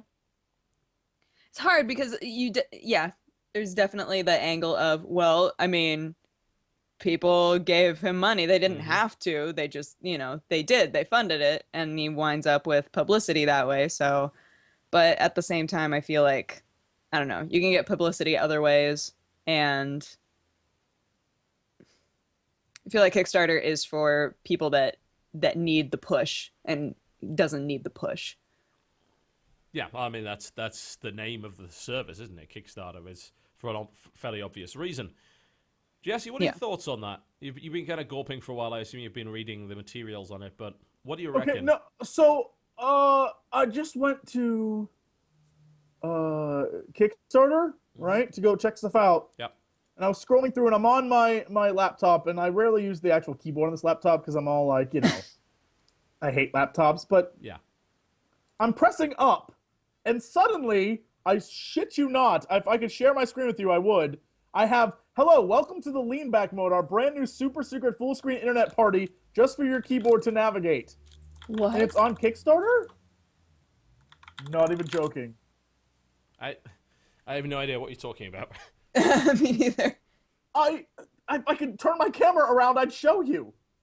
I don't even know what this is a nonsense thing. You can get a mirror. I do have a mirror. Hold on. I need to unhook this. I didn't actually think he would do that. But... Let's do it. Yes. Oh, can you see that? Or, you could just turn the camera around. I thought you were on a laptop camera. That's why. I am on a laptop camera. You just detached it. You're not on a laptop. No, that was a plug. That was the plug for the laptop. Can you see that? But I thought the camera was built into the screen of the laptop. Apparently not. It is, isn't it? Oh, hang on. That's a mirror. All right. Yeah. Okay, yeah. I was going to say. I'm like, hang on a second. That's a pretty TB. clean mirror. I expect... You blacked out for a few seconds I'm there. so sorry. And came to and the mirror was there. Ah! How did that happen? Like, I don't know what that screen is. I've never seen that before in my life. But Go to Kickstart, press the up key. Oh, wow. Okay. That was a thing. Super secret full screen internet party. I don't... I have no idea what the point of this is. Neither do I. It was very weird. Stop watching videos. Actually, I shouldn't do this because this is going to come through the stream, so let's not do that. All right, anyway. Oh, it's just for the Kickstarter videos. Yeah, it apparently allows you to easily browse through videos. Oh, yes, I have I was seen like, that. what have I stumbled upon? For a minute, I thought I had now. stumbled upon the dark secret of Kickstarter, and there was like, welcome, Agent 7. The Kickstarter initiative is proceeding as planned. Millions of dollars. Been filtering information to your subconscious mind for years. Holy crap! Welcome. I thought they were gonna activate me, and I'd go on a killing spree. You've been a sleeper agent for years, and you had no idea. That's fine, Molyneux. Holy crap! Yes. No, I mean, like I was saying earlier, I'm trying to figure out what the reasoning is. I would assume it's publicity's sake, because people who are investing, I guess they get stuff from it anyway. Like usually, like they get a copy of the game or whatever. But still, if it was good, they'd buy it to begin with. I don't know. He's the master of overhyping everything. So that is true. Making things seem like spiritual experiences and shit. I'll say I did not invest in his project, but I didn't either. In fact, I didn't even promote it because people asked me to push it, and I said, look, it's Peter fucking Molyneux. He doesn't need my help to push anything. If he wants something made, he will get it made. He's one of the few people in the world that can make that happen. So it's really up to him. And I was just curious to sit back and see if people would be willing to throw money at Peter Molyneux.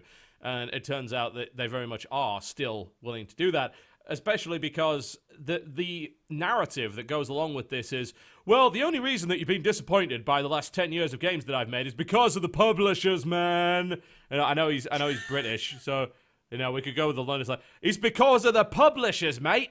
That's more Australian. What the fuck? Where the hell did that come from? But yeah, Peter Molyneux is now Australian. You're forgetting your world. Oh, god damn it. I haven't been there for so long. It's because of the publishers, mate. But it's... Tom, you'll be speaking in a southern accent before too long. I fucking hope not.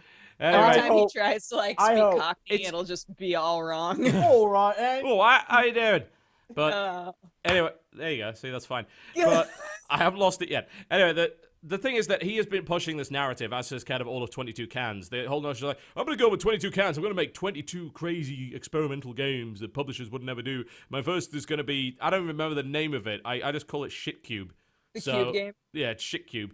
But that's his first game, which is barely even a game. Okay, great. And then it's like, oh, we're going to kickstart Project Goddess, and there won't be any interference from the publishers this time, and I'm going to actually deliver on all my promises. You already had the ability to do that. There were a lot of big major publishers you were with when you made your good games as well. That's what I always thought was funny, is in his really good games, he would always say, you're right, he would always be like, the publishers interfered. I was like, what you talked about sounded amazing. What asshole publisher would be like, let's not do that.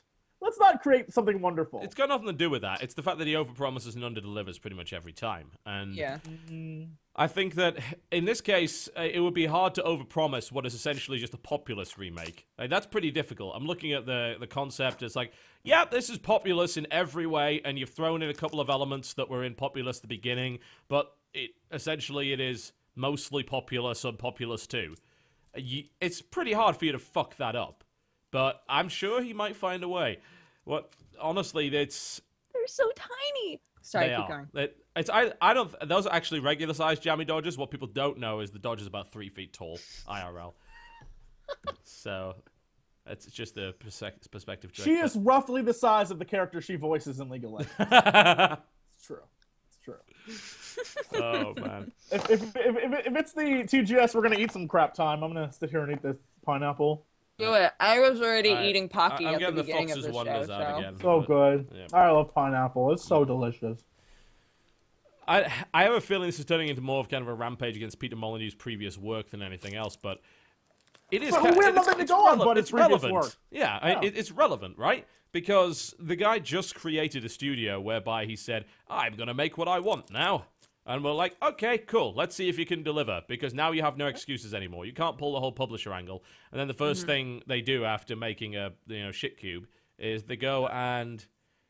I'm sorry, I think it's a good name for it. It's certainly better than Curiosity. I'm not remotely curious about what's inside that thing. But the second thing they do is... It's love, TB. Yeah. Is that what's inside there? Love? I haven't played it. It's just another cube.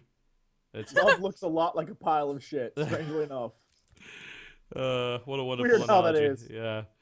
But, and then they go straight to Kickstarter to say, oh, well, we want to make Populous again. Well, it's like, well, this isn't really new and interesting. I thought the whole 22 Cans thing was you're going to make a bunch of new and interesting stuff rather than saying, oh, you know what would be really good if we rehashed one of our previous games that has a cult following and we didn't have to pay any money for the privilege of doing so. In fact, we'll ask for your money to do it and then we'll sell it.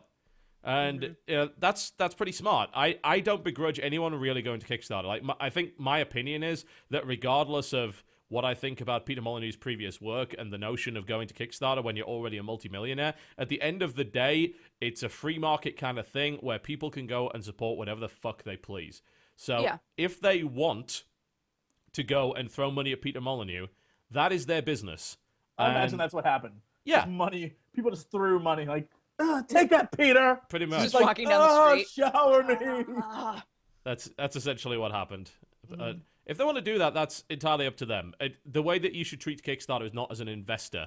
Like, some people do that, and then they're like, oh, well, I want all the rights and privilege of invested. No, it's not an investment. You're essentially not protected by anything. It's like, the terms of service say they've got to provide the product, but really, who's going to give a shit? Especially if they just pick up and run off with the money. Yeah, the terms of service don't. The terms of service say, like, if they don't provide the product, tough shit, deal with it. Yeah. They say it may damage your reputation. They then say, and it may also open you up to a court action. It's like, yeah, but Kickstarter's not going to be the one doing it. Like, yeah. Kickstarter is not going to go and sue those people or hold them to account. That's going to be up to you guys with a class action, and good luck organizing that. Yeah. Because at the end of the day, they're going to just turn around and say, as long as the company can prove they tried to make the product and failed, then they can just say, well, we spent it on what we said we'd spend it on. As long as they didn't run off and buy an island around the coast of Fiji or whatever with it, then everything's fine. We needed it for Molyneux Castle, where we were going to build the game. Duh. Molyneux Castle was promised to be this 100-story wonderful thing. It ended up being like a 2-story motel that was then rented out to Best Western. That's Molyneux Towers right there. Molyneux Towers is a Best Western. I really want to start a Kickstarter for like a castle for myself now.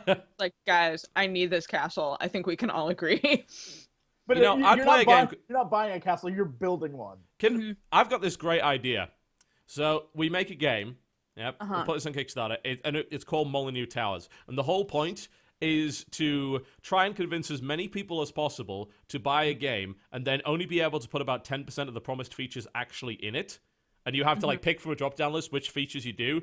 And then you've got to kind of simulate the life and development of Peter Molyneux and all that stuff. And then see how many games you can release before people stop buying them. And like there's a high scoreboard where it's like, I released 12 terrible games before people stopped buying them. And you got this kind of world competition where you become this master manipulator. I would buy the shit out of that. I'm sorry. I hope he watches our podcast. I don't hate the guy as a person. I just hate the fact that he constantly overpromises and underdelivers. It's criticism of his work, not of him. He's not watching, and 2, if he is watching, he's watching for Dodger. Because when she talks, all he hears is like, dicks and butts. And he's like, Peter Molyneux, like. What? What is wrong with you? What? He does. Dicks and butts. It does sound like an amazing game. The result, of course, will be highly disappointing. So, there you go. So, I don't know. I don't really have a problem with companies going on. As long as they're kind of open and honest about it. Like, if he went on under a pseudonym and it ended up being Peter Molyneux, like, making... Because there was that story a while ago where the Obsidian guy said there were a bunch of publishers that approached us to kind of go on Kickstarter and pretend that we're making a game for ourselves, and when in reality it's kind of publisher-backed, basically just to raise a bunch of money and awareness as a marketing campaign. And I'm like, well, that's what it sounds like, yeah. It sounds like this was just for awareness. Well, it succeeded. We're talking about it right now, right? So evidently it worked pretty well. So I'm sorry. I just went on Kickstarter and I found Craft Thulu card holders and displays and component trays. This would actually be pretty awesome for my Dominion set, I think. Nerds. And I played so much Ascension yesterday while waiting for those movies. Yeah. It was the best. Oh my god. I missed that game so much. Oh, hi, Kitty. Did you go see all the movies in one day? I saw Hobbit at a dine-in theater on Christmas Eve, and then on actual Christmas... Did you go to the one on Maxella? Mm-hmm. God, I've wanted to go there so bad. Flip table. Babies. No, let's go. No, we'll go. It'll be okay. It's too late. No, it's fine. Too late. Don't worry. Too late. Your fake internet hugs do not affect me. And then yesterday I saw Django and Les Mis. We wanted to see Les Mis and get all like emotional, and then go see Django and be really excited about people dying, and then leave it on a high note. But we wound up having to flip it because there were so many people going to the movies that Les Mis was sold out until like 10:30 at night. And it was bad. Jeannie cried through literally the entire movie, Les Mis. I was like, there's so much crying happening around me. I can't. Hi, kitty. That's so funny. Was she crying so much that she couldn't write up a sheet of what we're supposed to talk about today? No. No, I know she's watching, so I'm gonna give her a hard time. All of the TGS. Well, I'm gonna have to edit the podcast today myself because apparently all of the TGS are like, well, we're not working till like the new year. It's like, all your channels are though, right? Like we're working like normal because if we don't make content, we don't make any money. So, just an idea. Oh god. So I don't have to do all the I do not editing. look forward to talking to her. She'll be very Can I mad at me. sneak subliminal messages into the podcast that says TGS is awful, TGS is lazy? Just sneak them in. I'm gonna do that.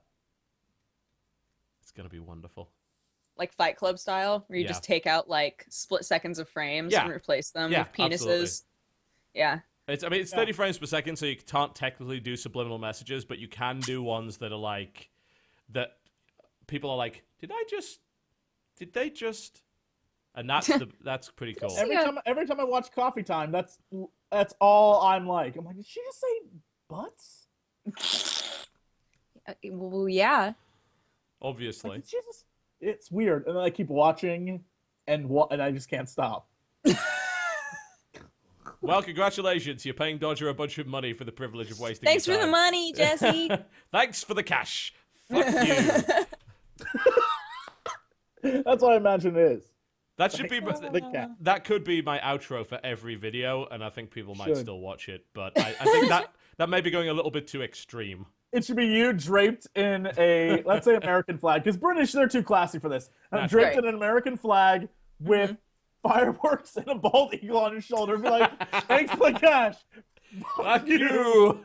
In the back, it's like, dun, dun, dun, dun, dun, dun, dun, dun,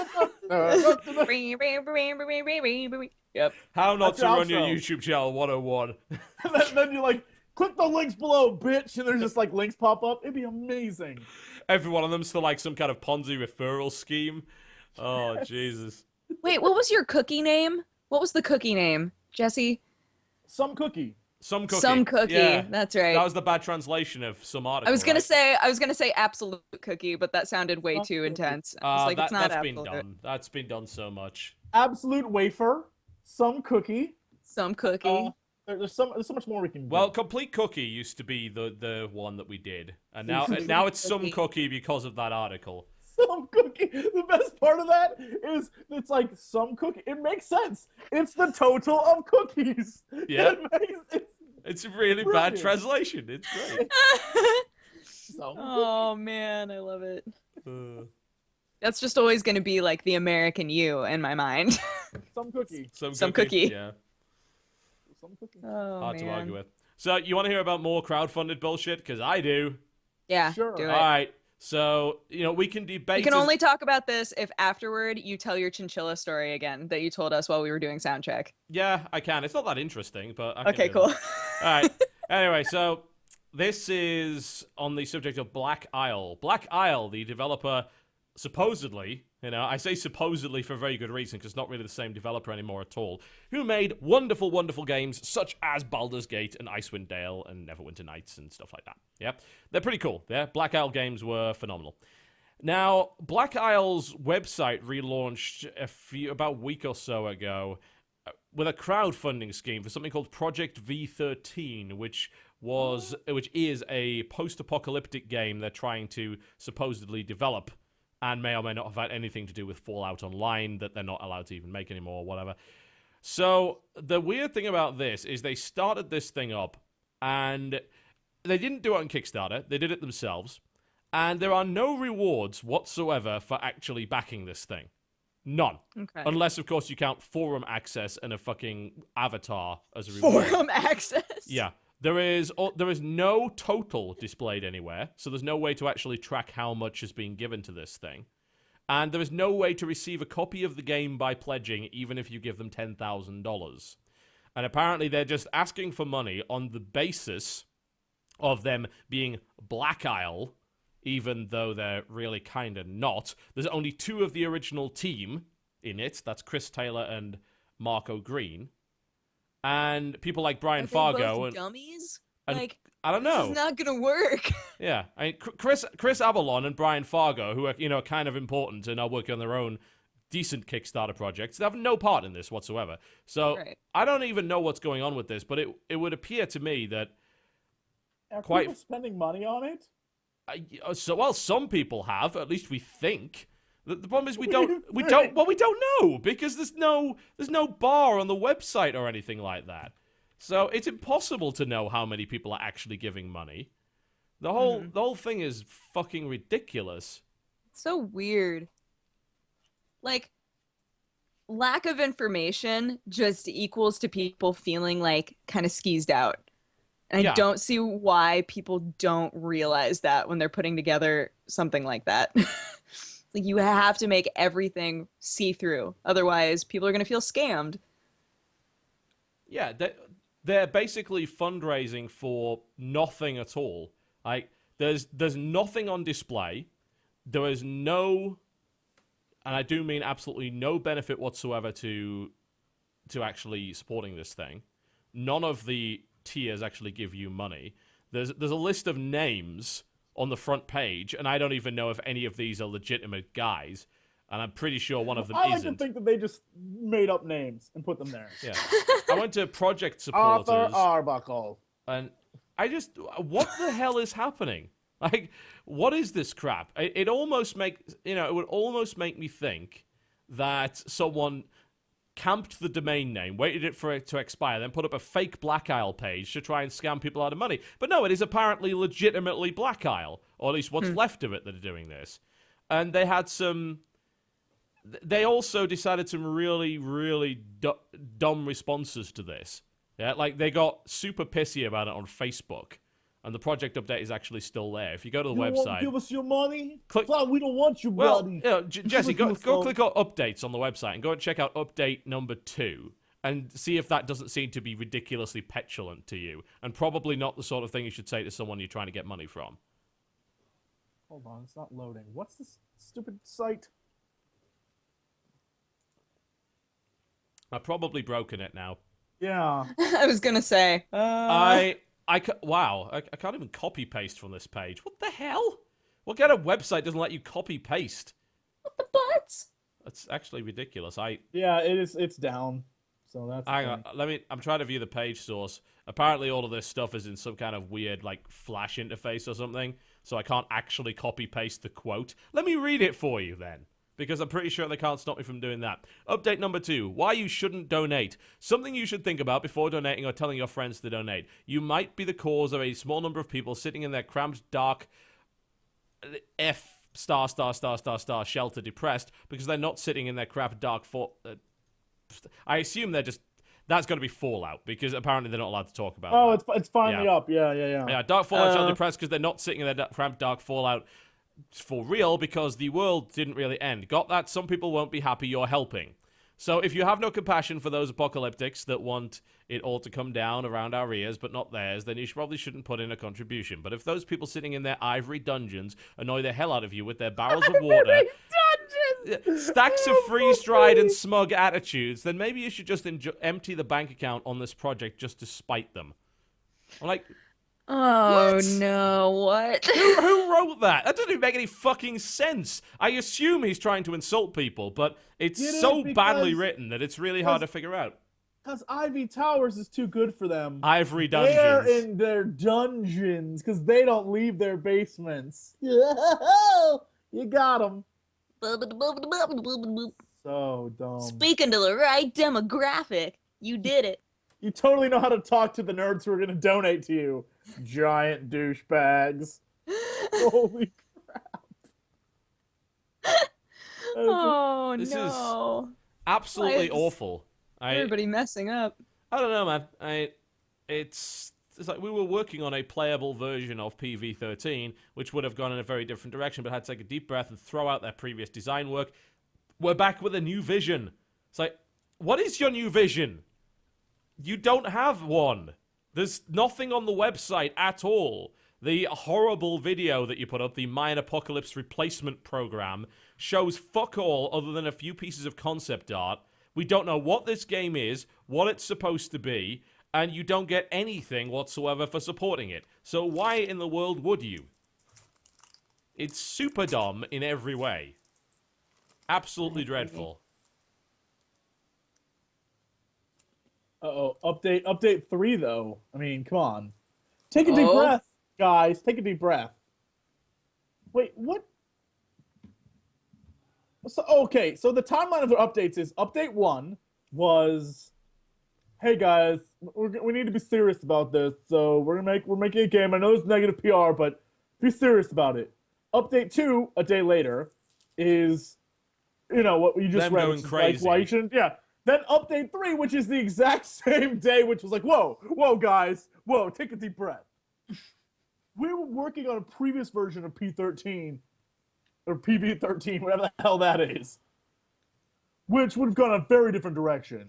Yeah. We had to take a deep breath and throw out that previous design But work. we don't know anything about that. All we know is essentially that they were at one point working on Fallout Online, but apparently aren't allowed to do that anymore because of trademark reasons and shit.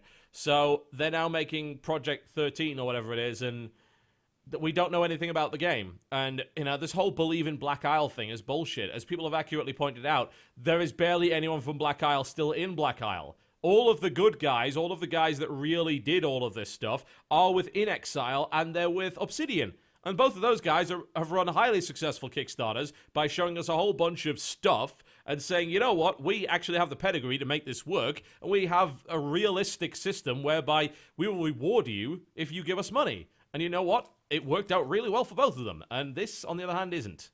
I don't understand why any company would ever think that when they already don't know what the original design was, it doesn't change anything to say, oh, well, we threw out our previous plan and now we're working on a new plan. It's like, this still doesn't tell me anything. That doesn't tell me dick. Like, that's still just nothing replaced by nothing. Well, at the end of Update 3, they finally start talking about what the actual game is.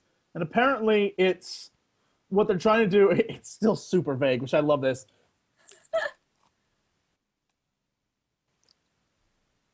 Uh-oh. You have small ruins and a few survivors, and you forge a new town and city, and you get to choose what to focus on and how to rebuild. Still very vague. Then you have decisions on where certain buildings would go and how it's staffed and all that stuff. You're like, but more than a city mayor or a planner, then you have to take an active role in confronting the challenges and dangers of this brave new world. Still totally vague. That's where the missions come into play. Missions are self-contained adventures where we know what a mission is. Right? You take direct control. You move, shoot, sneak, ambush, whatever it takes to get the job done. Again, this sounds like the description on a Walmart website more than an actual game description. Then they're like, rewards for missions can benefit your town, and your town's hard work can make your missions easier. Right? And then it's like, it's a big circle. Just to explain it one more time. What you do in adventures affects your town. And what you do in town affects your adventuring. Like, all right. It sounds like a really horrible combination of Fallout, Recettear, and a Valley Without Wind, which to me sounds like a terrible idea. That's assuming that it's what I think it is, but who fucking knows, because they're super vague about it. So, I don't know. It's them trying to sell you something that is the most vague description of a game. It's like every game in the world. They don't even know what it is, because they just had to remake it from scratch. That's literally every game in the world. What you do in town affects your questing, and what you do questing affects what you do in town. No shit. That is every game ever made, period. When you do a mission, the goal is to complete the mission. And you get a benefit from it. Wow, really? After completing the mission, you get things called loot or rewards, which you then can use to further quests and upgrade your town and get additional missions for said rewards. Mm-hmm. It's so stupid. Amazing. Yeah, so what we're essentially saying, guys, is don't give money to Black Isle because it's fucking bullshit, and it's Not just them. The name is being used to exploit you. Anyone that doesn't give you information is shady. Yeah, and especially anyone that doesn't promise you anything tangible in return for your money.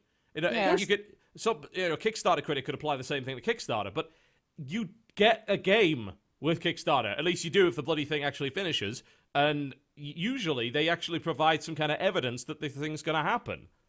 If Kickstarter, the best rule of thumb for Kickstarter is if all they present to you, especially for a game, unless you're going like in on a comic book or a piece of art, when all they have is art or concept images, and they're like, we're trying to make a game, you probably are better off not putting money into that. Yeah, if they that's don't a have good safety thing. Anything, yeah. Why would you spend it? Like, sure, the art looks great and the idea is great, but they are so far away from producing anything of actual like tangible value that it's unwise to even invest in something like that.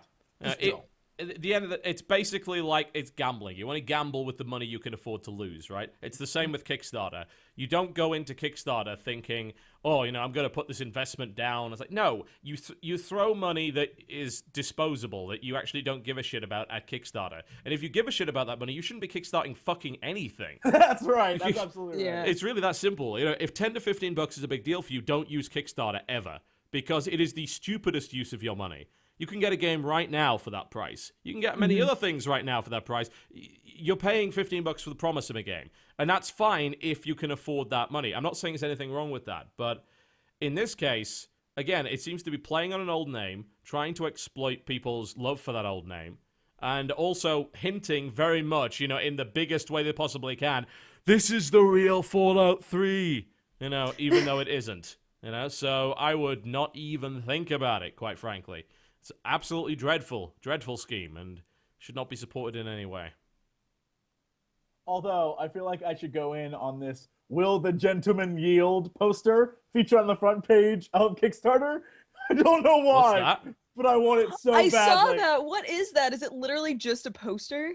It's a poster of ye old congressional sayings. It's like, will the gentleman yield? And underneath it says, I will not yield. The gentleman will observe regular order and sit down.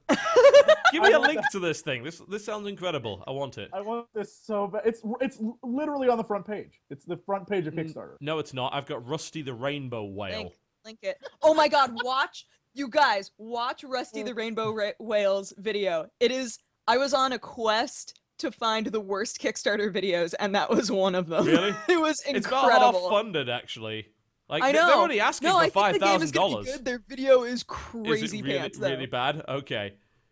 Oh my god, there's this random animation of, I don't even know what that is, but it's pulsing at me with stars and shit. This is insane. Well, the gentleman yield. This doesn't look bad. Like, I would kickstart this. This actually looks kind of fun. Broken the Compass video is Studios. crazy pants. You guys. Go and have a look at it. Yeah, just go on Kickstarter, look for Rusty the Rainbow Whale. See if that's worth kickstarting. They're only asking for $5,000. They've only got 100 backers right now. That's really depressing, but they're actually halfway there. I just realized something. I feel really good about this. Dodger has started using my word crazy pants. Oh, I have. Oh no, when did that happen? No. I don't know, but it just did. That's a really nice poster. Like, I would have that on my wall next to my propaganda sheets. I want that poster very badly. Yeah. Oh, you can get a silkscreen print as well on heavy black stock. That sounds really good. And they estimate delivery like in 2 months. Oh, that's great. Next, I'm Dodger packing the needs to shit out start of using this. the word bonkers. That is bonkers. When you start using that, I will have completely morphed you into me.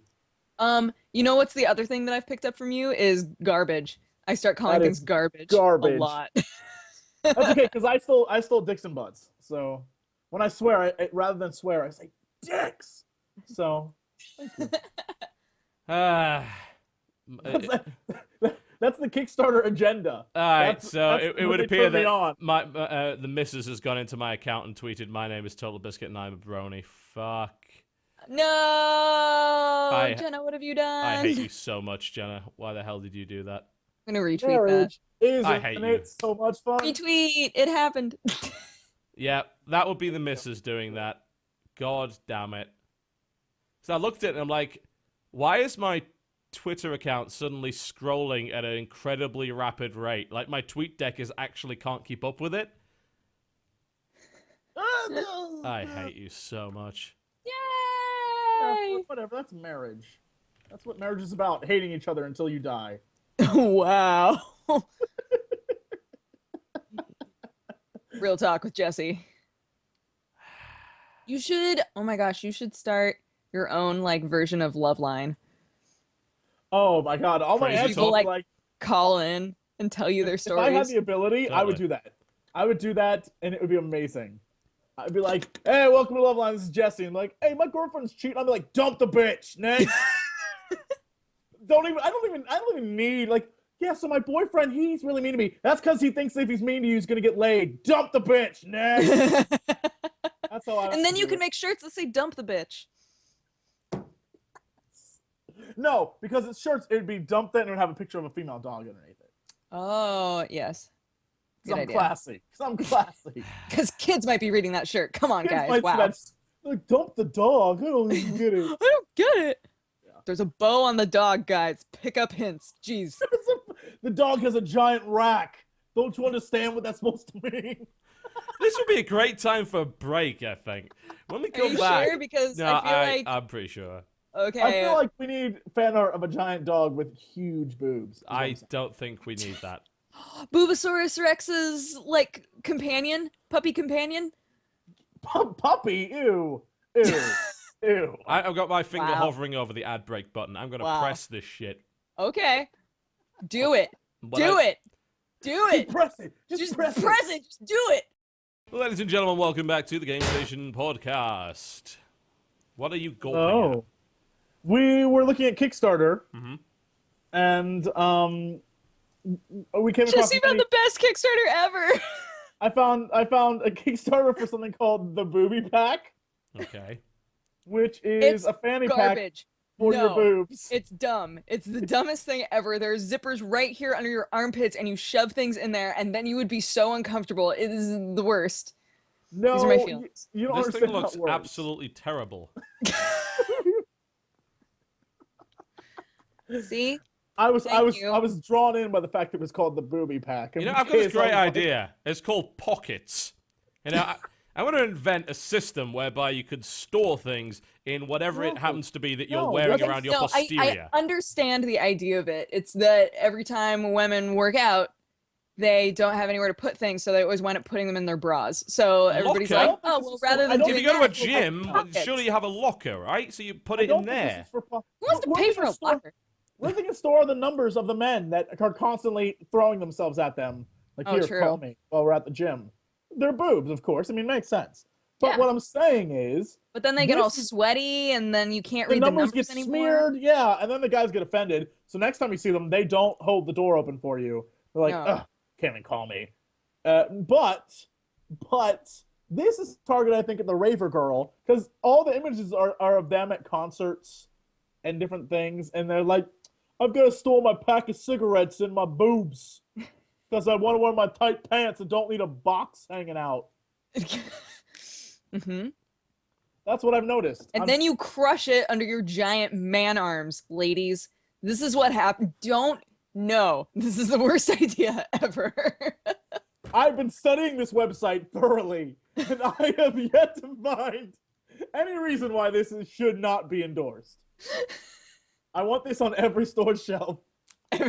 Every store. Just I want back every the Walmart. goddamn whale game, not this bullshit. Rusty the Rainbow Whale, folks, needs backing. Go back it.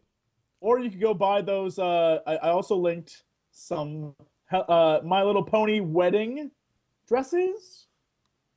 Just saying. That's what I was looking at when we came back from break. I want to spend $6,000 on this Craft Cthulhu thing. I thought maybe it might be practical. What would be nice is a Kickstarter, which is solely for Dominion cards. Or Ascension, that works too. Because as you're well aware, games like Ascension and Dominion have a shitload of cards, and they're really hard to store them in an organized way. So, the holy grail of Dominion players is to find a good storage system, and there's all sorts of different ideas. If someone had just Kickstarted it solely with, this is a box for Dominion, and I would buy the crap out of that box for Dominion. They have, like, the boxes for Ascension with the sleeves, but at this point, there's so many Ascension cards that they don't fit into the box. And bear in mind, Dominion has about 4 times the expansions that Ascension has, and uses more cards, so it's a nightmare. But, I mean, I'm looking at this Craft Cthulhu stuff. It looks really nice, but, like, the $40 display thing will probably fit a Magic deck in it. That's about it. Like, if I wanted something that would fit everything, there doesn't really appear to be one. I think maybe the $1,000 one might work. But I'm thinking maybe that's a little bit too much. Too much to spend, you think, maybe? Just a smidge. It's nice. It's a nice artistic thing, but it doesn't seem all that practical. So, no, I want a Dominion storage box. Someone kickstart the crap out of that. All right, I promised you the chinchilla story. Yes, thank you. Oh, that was what it was? Okay, yeah. It's not actually that interesting at all, but last night, we let the chinchillas out as we do. We've got this nice area of the house kind of sealed off with cardboard walls to make sure that they can't get out. So they're allowed to run around that area. They can hide under the sofa as they like. You know, it's like a cave to them. They're pretty cool with it. and they can climb over stuff when they want. But lately, Timo has taken to climbing on top of the cage, which is quite a tricky thing to do, but apparently she's managed it. And so she was sitting on top of the cage for like about 2 hours, and then I'm like, right, this is it. You've got to go back in the cage now, because I can't keep watching you, and I don't want you to jump to your death. So I move over there to try and grab her. I move very slowly, kind of just, Chariots of Fire style.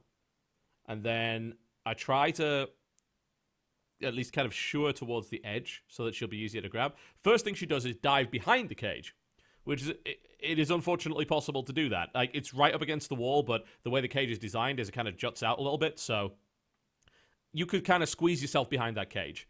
And that's what she did for about an hour. She went halfway down and was just like, imagine this chinchilla kind of squished like this for about an hour.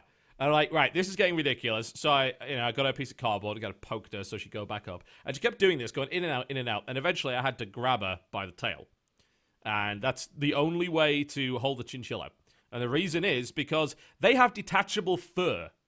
These motherfuckers have detachable fur. Isn't that great? Which means that they use it to escape predators. If a predator grabs them by the fur, they just detach the fur and run. It's ridiculous. And so the only way to get him is to get him by the tail. So I have this fucking big chinchilla, because Timo's big. Big fucking chinchilla dangling by the tail. And I try to kind of put my hand underneath to make sure that I'm not kind of swinging this chinchilla around like some kind of pendulum thing. And then she just goes, ow! And I was like, fuck you! God damn it! And so I just kind of put her in the cage as quickly as I can. And then she goes up in the corner and sulks for like 2 days. So chinchillas are annoying little bastards at times. And that's probably put our whole trust relationship back by about 6 months. We're getting to the point where she thought I wasn't going to eat her, but now she definitely thinks I am. So, yeah, chinchillas take a long time to really get into a state where they'll actually trust you. And we're not doing that well with ours at the moment. And that is why. But they have detachable fur. Because she's a dumb bitch. My favorite part of that story. Yeah. I didn't know that chinchillas had detachable Dump fur. I think bitch. that's great. That's what I'm saying. That's what I'm saying. Dump the bitch. Yeah. A slight trip up in the stream. Everything seems to be fine otherwise, so don't worry. It's back up. Nothing to concern yourself with. Ooh. Everything is running fine now. I like the picture that was just posted of that horrible creature. It's oh yes. Hello there, TV. Yeah, that's it. I can show that on the. Or at least I can try. Hang on. Sure. It was just posted in the Twitch channel. That's a wonderful picture. Yeah. Hey there. Yeah, that is what happened. That's the voice. That's. Hello there, TV. Yep. It's me, your chinchilla. Yep, that's pretty much what happened. She's an annoying little bitch at times. Adorable, but it's like, hey, I'm gonna hide behind the cage. It's like, you dumbass. What is the point? No, Timo, don't do it. But there you go. Oh well. All right, let's do a few trailers, shall we? We have trailers Let's talk about the upcoming year in video games. Yes, that's probably going to be the rest of the show, top. isn't it? So yes. Yeah, let's start with 3 trailers, because these are 3 trailers of games that actually might not suck that are coming out in the next few months. Oh, there's my fire alarm. Is yours? Okay. Yep. Never mind. All right. So these games may not suck, and are coming out in the next few. It's okay if I keep talking; it kind of blocks out your Skype. So. Yes. Continue, I just have to keep rabbiting on. It should be fine. Just go. Yeah. All right. I'll just mute myself until it's over. How does that sound? Okay, that sounds reasonable. Because we're going to watch a trailer anyway, so it's going to be a few minutes. This is, in fact, we're going to watch like 5 minutes of Bioshock Infinite. And this is the first 5 minutes of the game. Bearing in mind it has minor spoilers of the first 5 minutes of the game. This is presented to you, of course, by Irrational. So let's have a look at Bioshock Infinite.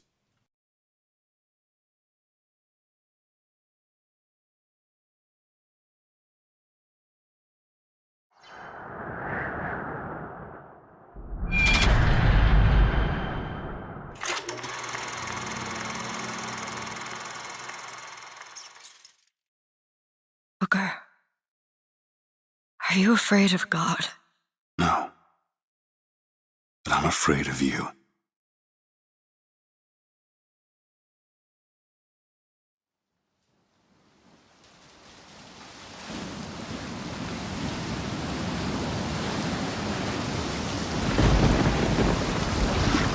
Are you going to just sit there? As compared to what?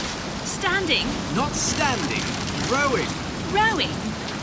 Planned on it. So you expect me to shoulder What's the this? burden? No. But I do expect you to do all the rowing. And why is that? Coming here was your idea. My idea. I've made it very clear that I don't believe in the exercise. The rowing. No. Imagine that's wonderful exercise. Then what? The entire thought experiment. Excuse me. How much longer? One goes into an experiment knowing one could fail. But one does not undertake an experiment knowing one has failed. Can we get back to the rowing? I suggest you do, but we're never going to get there. No, I mean I'd greatly appreciate it if you would assist. Perhaps you should ask him. I imagine he has a greater interest in getting there than I do. I suppose he does, but there's no point in asking. Why not? Because he doesn't row. He doesn't row? No, he doesn't row. Ah, I see what you mean.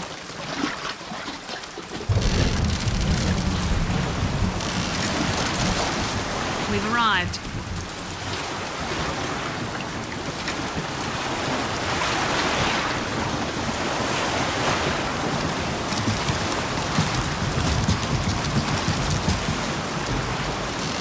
Shall we tell him when we'll be returning? Would that change anything? It might give him some comfort. At least that's something we can agree on. Hey! Somebody meeting me here? I'd certainly hope so. It does seem like a dreadful place to be stranded. Well, maybe there's someone inside.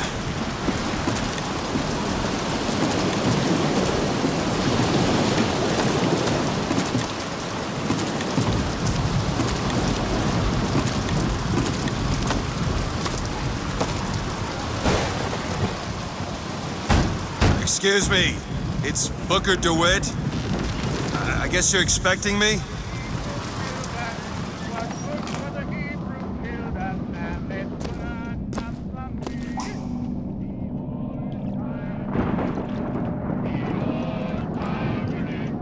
Good luck with that, pal.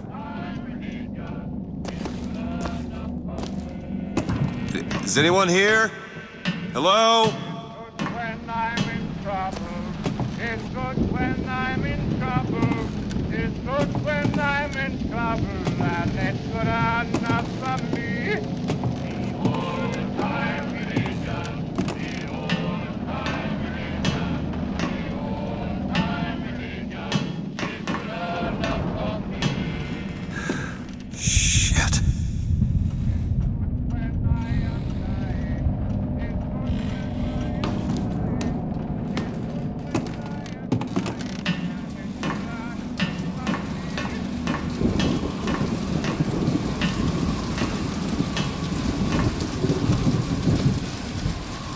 Wait a minute, that card.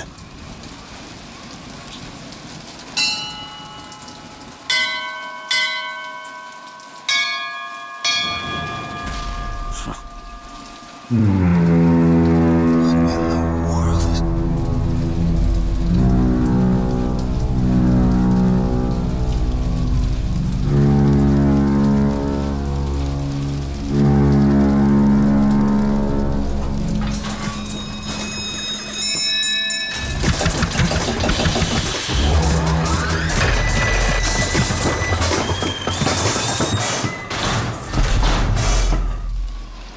All right. Looks like they expect me to sit in their fancy chair.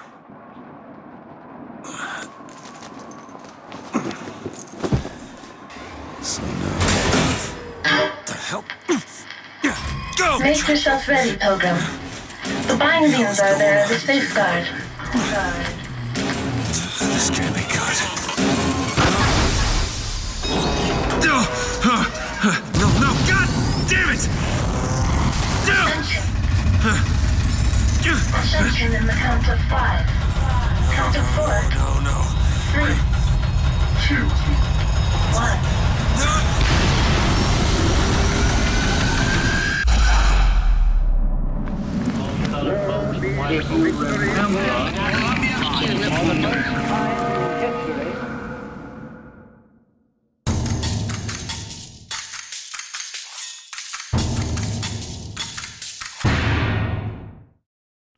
Well, I don't know about you lot, but I learned absolutely nothing from that. And for some reason, you're still muted. Oh, there we go. No, you're just being really, really quiet. Okay. I'm still muted. I was There we go. watching it on the stream. Okay. First things first. Look, I love Nolan North and Jennifer Hale as much as the next person, but fuck me, they are in every game. Ever. Yeah. It's at first I was like, that's cool, they're very good voice actors. I get it. But holy shit, gaming world. Just keep shoving them down. After a while, it becomes borderline like, all right, well, it's like watching Tom Cruise play other characters when it's like he's still just Tom Cruise. Like, right. It's Tom Cruise is this character? No, it's Tom Cruise in a situation where he's playing some guy, but he's still Tom Cruise. Steve Blum is a bad guy. At least except in the case where he isn't. And that voice is the most distinctive of anyone, in my opinion. Oh, I'm sorry, that was Troy Baker. Whatever. Troy Baker is in every game too. There's like a small group of like 5 or 6 voice actors who are in every game, which is fine. That's great until they're in every fucking game. Like, you know what? I'm done. Like, really, at that point, you're just like, how can you? They're all good. Right? It's such a weird thing. Like, I can't complain. They're all really good. They do the voices justice, but it's the same voice over and over again. It's the same reason why I have major issues with, like, anime, because it's always the same voice actors doing exact, like, oh no, Fujiguchi-kan, we've got to stop Gurashi Kanu. It's like, oh, Jesus, stop. It annoys me greatly, and I don't know why. Yeah, I feel variety is kind of required. You can't just keep having Nolan North voicing all the main characters. You can't keep doing that because, honestly, he's not actually got that much range. He does what he does really well, and that's kind of where it ends. And people are like, man, Jesse, he's just jealous. I'm not jealous. As an active viewer and like person who plays games, at a certain point, having the same voice for everyone is borderline annoying. That's why I love. It's boring too. Yeah, Final Fantasy 12, for example, mediocre game, but the voice acting in that game was stellar because what they did is they went and they found theater actors who had never, like, there were a few who had never done voices before and were like, you do the voices, and they were spot on. Yeah, because they had no preconceptions about what video game acting is supposed to be like, and they hadn't fallen into a rut, I guess. Yeah, I actually, come to think of it, remembering back to my time with Final Fantasy 12, you're right, actually, it was pretty well voice acted for a Final Fantasy game. Mm-hmm. And that's the kind of thing, like, I just want to hear different voices. Like, it's cute every once in a while hearing the same voice, like, but when every major release, without a doubt, if you need, I guess it's because she's really consistent and really good. Like, I get Jennifer Hale, she's a great voice actress, but it's like they don't even bother to try anyone else. They're just like, let's just go with her because we know she'll do good. Okay, we all know she's going to be good, but that means that every character ends up sounding the same, which is really depressing. And so it's just like, all right, fine, let's just we know, all right. So then you care less about the character, and so you have, I don't know. It just aggravates me. Well, it's actually really hard for me to reconcile it in my mind. If I see any other game that has Jennifer Hale in it, I immediately think FemShep all the time, and it's hard for me to reconcile the fact that it isn't. And that's actually a problem for me. It really, really is, because the voice acting always sounds the same. You can change the look of a person. Right. It's like Gary Oldman, for instance. Yeah? Like, I don't mind him being in other movies because he looks different in every movie. He sounds different. He's playing a completely different character. But Jennifer Hale or Nolan North, they're pretty much both playing the same character in any game they're put in. And it's not their fault. It's the fault of the developers for picking them to do that in the first place. That's what it is. Yeah. Because I know for a fact, for example, Steve Blum has a tremendous range. I have heard him play countless characters, but because he does that one, like, gruff voice really well. Exactly.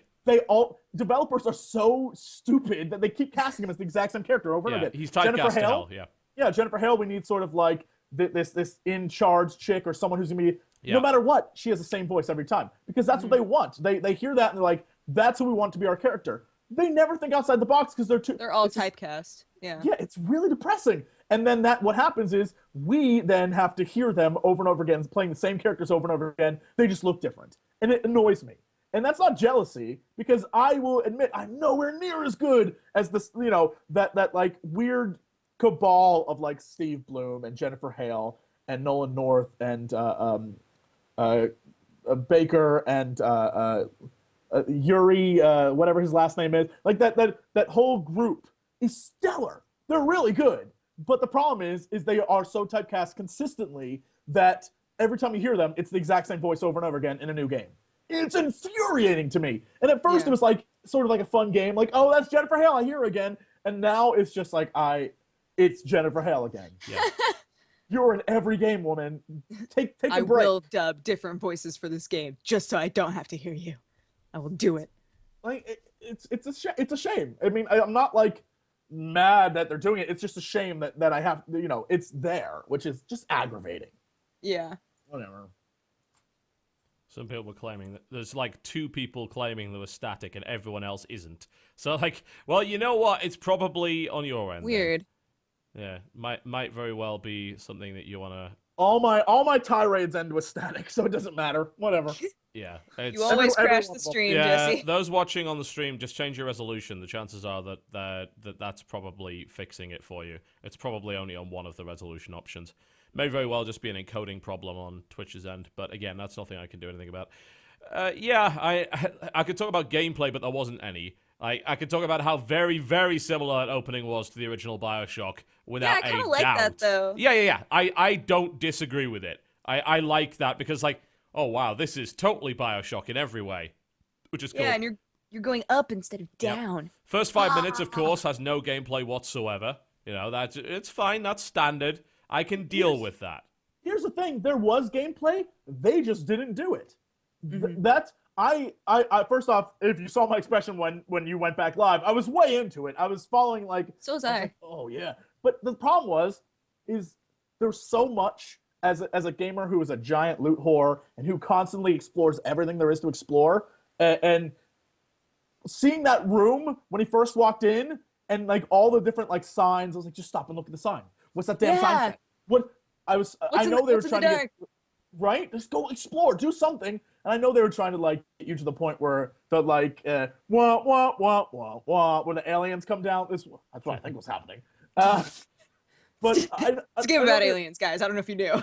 Yeah, I'm not sure if you're aware. It's Close Encounters of the Third Kind. They also might have been trying to keep it from being as spoilery as possible.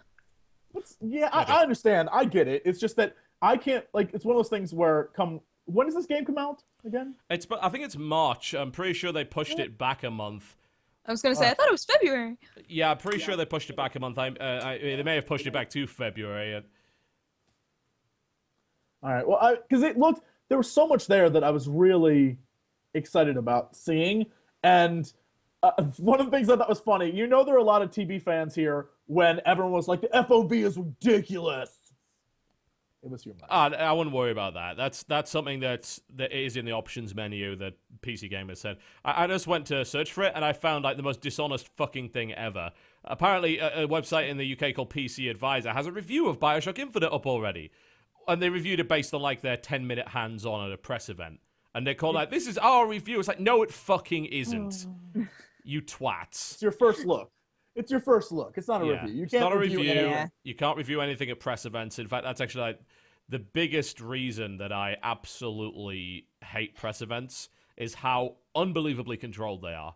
And you get nothing out of it. Nothing. I just don't bother attending them anymore. I get invites to them like it's a waste of my time. Because what you're going to do is you're going to ply me with alcohol, you're going to give me food or whatever, you're going to make me watch some shitty presentation, then you're going to give me a hands-on of like your best level for about 10 minutes, and then a token 5-minute interview. And that will be your press event. That was exactly what the Elder Scrolls Online was. Best game of the year. Single best game ever made, ever. Alcohol, please. It's bullshit. I hate it. Greatest. Yeah. Journalists shouldn't even be turning up to their stuff. Even YouTube commentators who are like a level below journalists, they definitely shouldn't be turning up to those things. But anyway, yeah, it is March 26th for this. Yes, I know you would. Give him all the invites. He's a shill. He'll shill anything. I will shill with the best of them. Peter Molyneux, I heard your game needs publicity. I will publicize the shit out of that. Yeah, so I would say, it's nice to see it. It looks neat. I like. There's a lot of brass. I like that. I need more brass in my games. So I also great soundtrack choice as always with every BioShock game. Great music. Yeah. And I'm interested actually. I want to see if they do actually really investigate kind of religious themes in this one, because it's not really something they do in BioShock. It's like, whoa, we're atheists under the sea. That's pretty much it. I know they've said that there's no connection to BioShock 1 and 2 in this. No, not as far as I can tell. Isn't it like a prequel? Are we ever going to get a... I think it is. Well, technically, like in the chronology, I think it is. But yeah. Sorry, keep going. The BioShock 2 ending, I don't want to know... Like, I don't want to spoil it for people who haven't beaten BioShock 2. But the ending, there's 2 versions. But no matter what... Spoiler fingers. Spoiler fingers. That way you can just talk about it. Yep, no matter what at the end of the game, be it good ending or bad ending, you have a little girl unleashed upon the world with magical powers. Basically, that's what it is. So, how, wouldn't that be worthy of some sequel? Maybe. Well, number or 2... At least connecting it? Number 2 wasn't made by the same company. BioShock 1 and BioShock Infinite are the same company, but BioShock 2 is a separate thing. I understand, but that sort of. As I recall correctly, it's sort of like there was kind of a lot of consultation involved in it. It was the weird thing about BioShock 2 is it was developed by 6 different fucking companies. Yeah. Yeah. Basically 2 studios of 2K. It was 2K Marin and 2K China. Digital Extremes were involved in the multiplayer. Arcane, the Dishonored guys, were involved in the level design. And Darkside Studios did some work for them, and then Feral Interactive did the macOS version. So, yeah, I mean, you're right. It wasn't by Irrational. So, but it's such a weird story because there's just so many people involved in that game. Because the ending of it is very strange, where it's one of those sort of, and this isn't a spoiler thing, it's no matter which ending you get, either the really bad or sort of bad or mediocre or sort of good or really good ending, they all end in the exact same sort of like fulcrum point where this is a to-be-continued kind of scenario. And the fact that the next game has nothing to do with that, I'm sort of like, I want continuation. And maybe someday it'll happen. Well, I don't actually want any more. I don't want any more BioShock Under the Sea. Certainly, I think I've had my fill of that. Well, I think they ended that at the end of BioShock. I don't think you can anymore at the end of BioShock 2. Yeah, which I guess that's fine. Yeah. Basically, then I want Space BioShock at some point. Yeah, Space Shock. Isn't that basically Dead Space? But I don't know. Biospace. Yeah. Biospace would be fine. Infinite is like there is a thing in the sky, and most of it's made of brass. That's fine with me. I saw the horns, and I want to know what the connection. Like, there's got to be some connection. If it's not in the same world, I can accept that. If they want to do like a Final Fantasy thing and just be like, all the BioShocks are in different realities, I can accept that if that's the way they're going. But they've never hinted at that. So I'm just sort of like, give me answers. That's it. Word. Yeah. Next trailer. I'm trying to think whether or not, I'm pretty sure it is in the same world though. That's what I'm saying. It really pisses me off that I just don't know. It's before, I can say that for a fact, because this is like in 1900. The events of the game are 2 years before the First World War. So, I mean, bear in mind that BioShock had a plane in it. So then it definitely is not. Someone was saying prior to all of this in the chat that maybe it's the sequel and that the girl in the thing. Apparently, it's not because this is earlier. Yeah, so it's totally earlier. There's no question about that. And basically, Irrational has been really, really shirty about this. Like they've kind of refused to confirm whether or not it's actually in the same universe.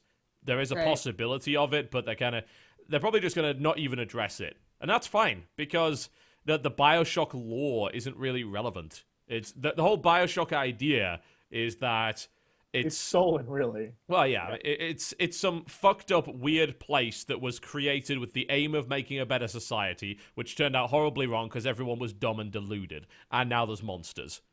Yeah.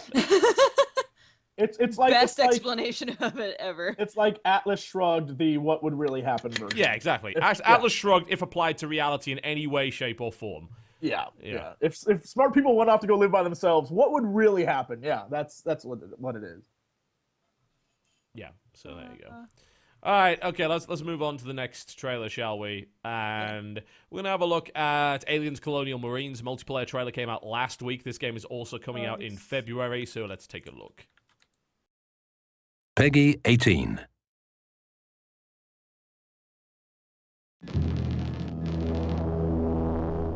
Sephora 26, Sephora 26, do you read? Mark locations and seal this place up. Lock this place down, Marines. Repeat, lock this place down.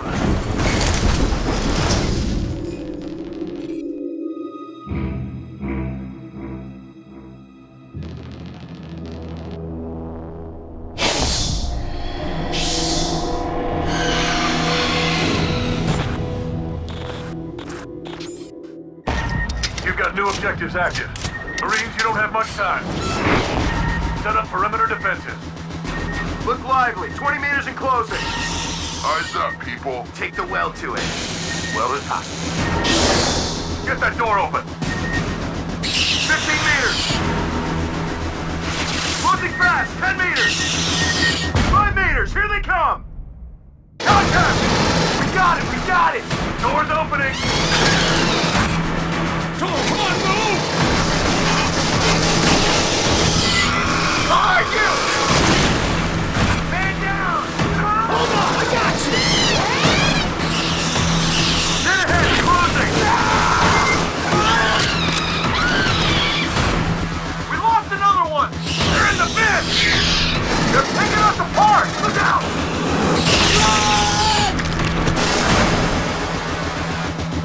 Damn it! Jesus Christ!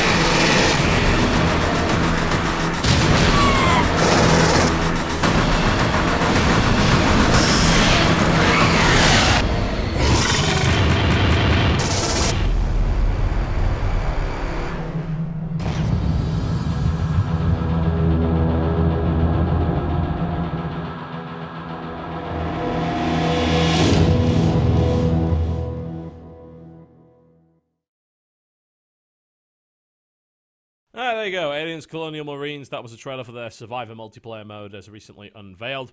It's Left 4 Dead, right? It reminds me of Natural Selection. Natural Selection 2. Sort of, but yeah, I mean, you know for a fact, it does look like that. But the thing is, like, Natural Selection's got to look like that. It's like, oh, it's a facility of some kind, and there's aliens there. But I mean, Yeah. the whole concept To of me, like, it looks like Dead Space Halo.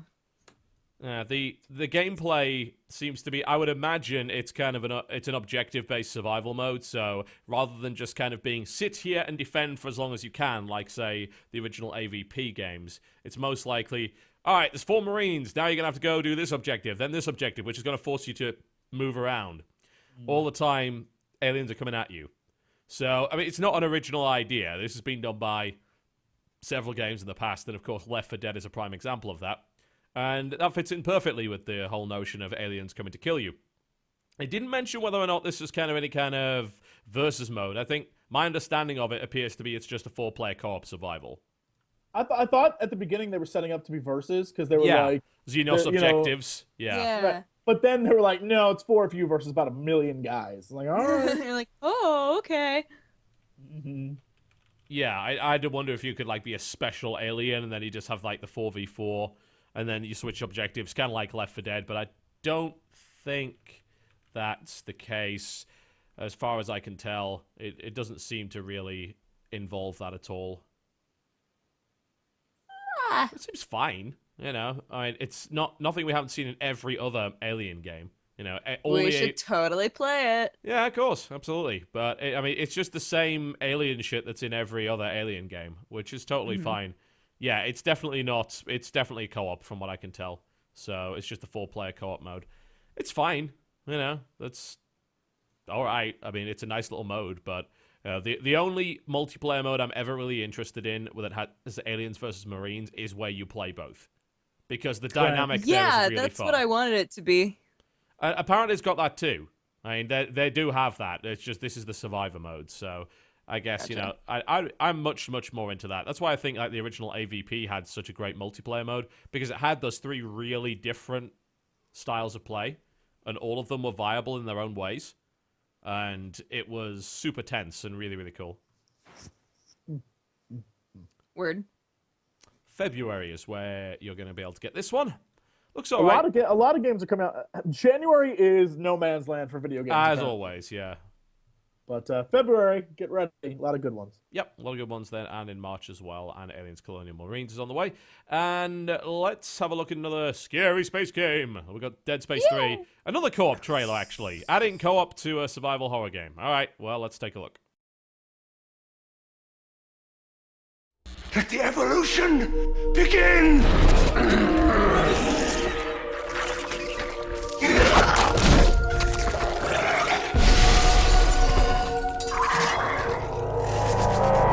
You Isaac Clarke? Get the fuck off me. Answer me! You find somebody else for your suicide mission. We did. She told us to find you.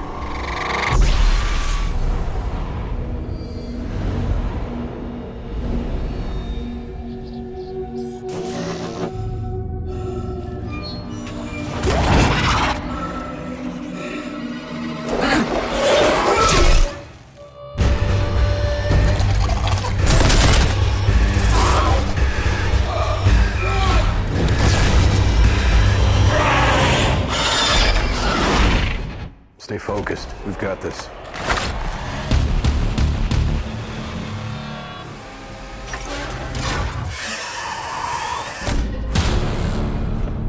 No, not again.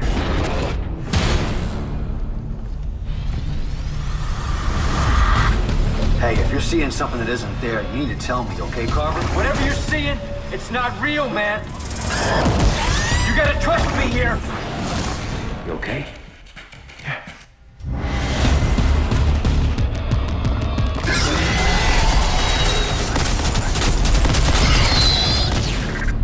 And now it's time for you to join the cycle of rebirth.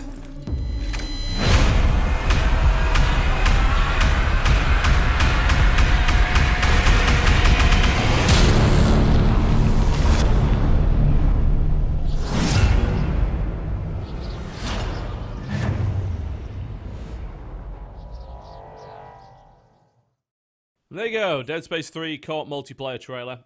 And we do know a few things about that, and it was shown in the trailer, and this is something we mentioned, I think, at a previous show, that the way that they're doing the co-op is they're having a rather asymmetrical look at it, as in one player sees things that the other player doesn't. Doesn't, because he's crazy. Right. Yeah. I love that idea. I love that too. It's so cool. I don't know how effective it would really be at generating tension, though, because, I mean, you go into the game knowing that that's going to happen, so surely it's like, it doesn't generate tension, right?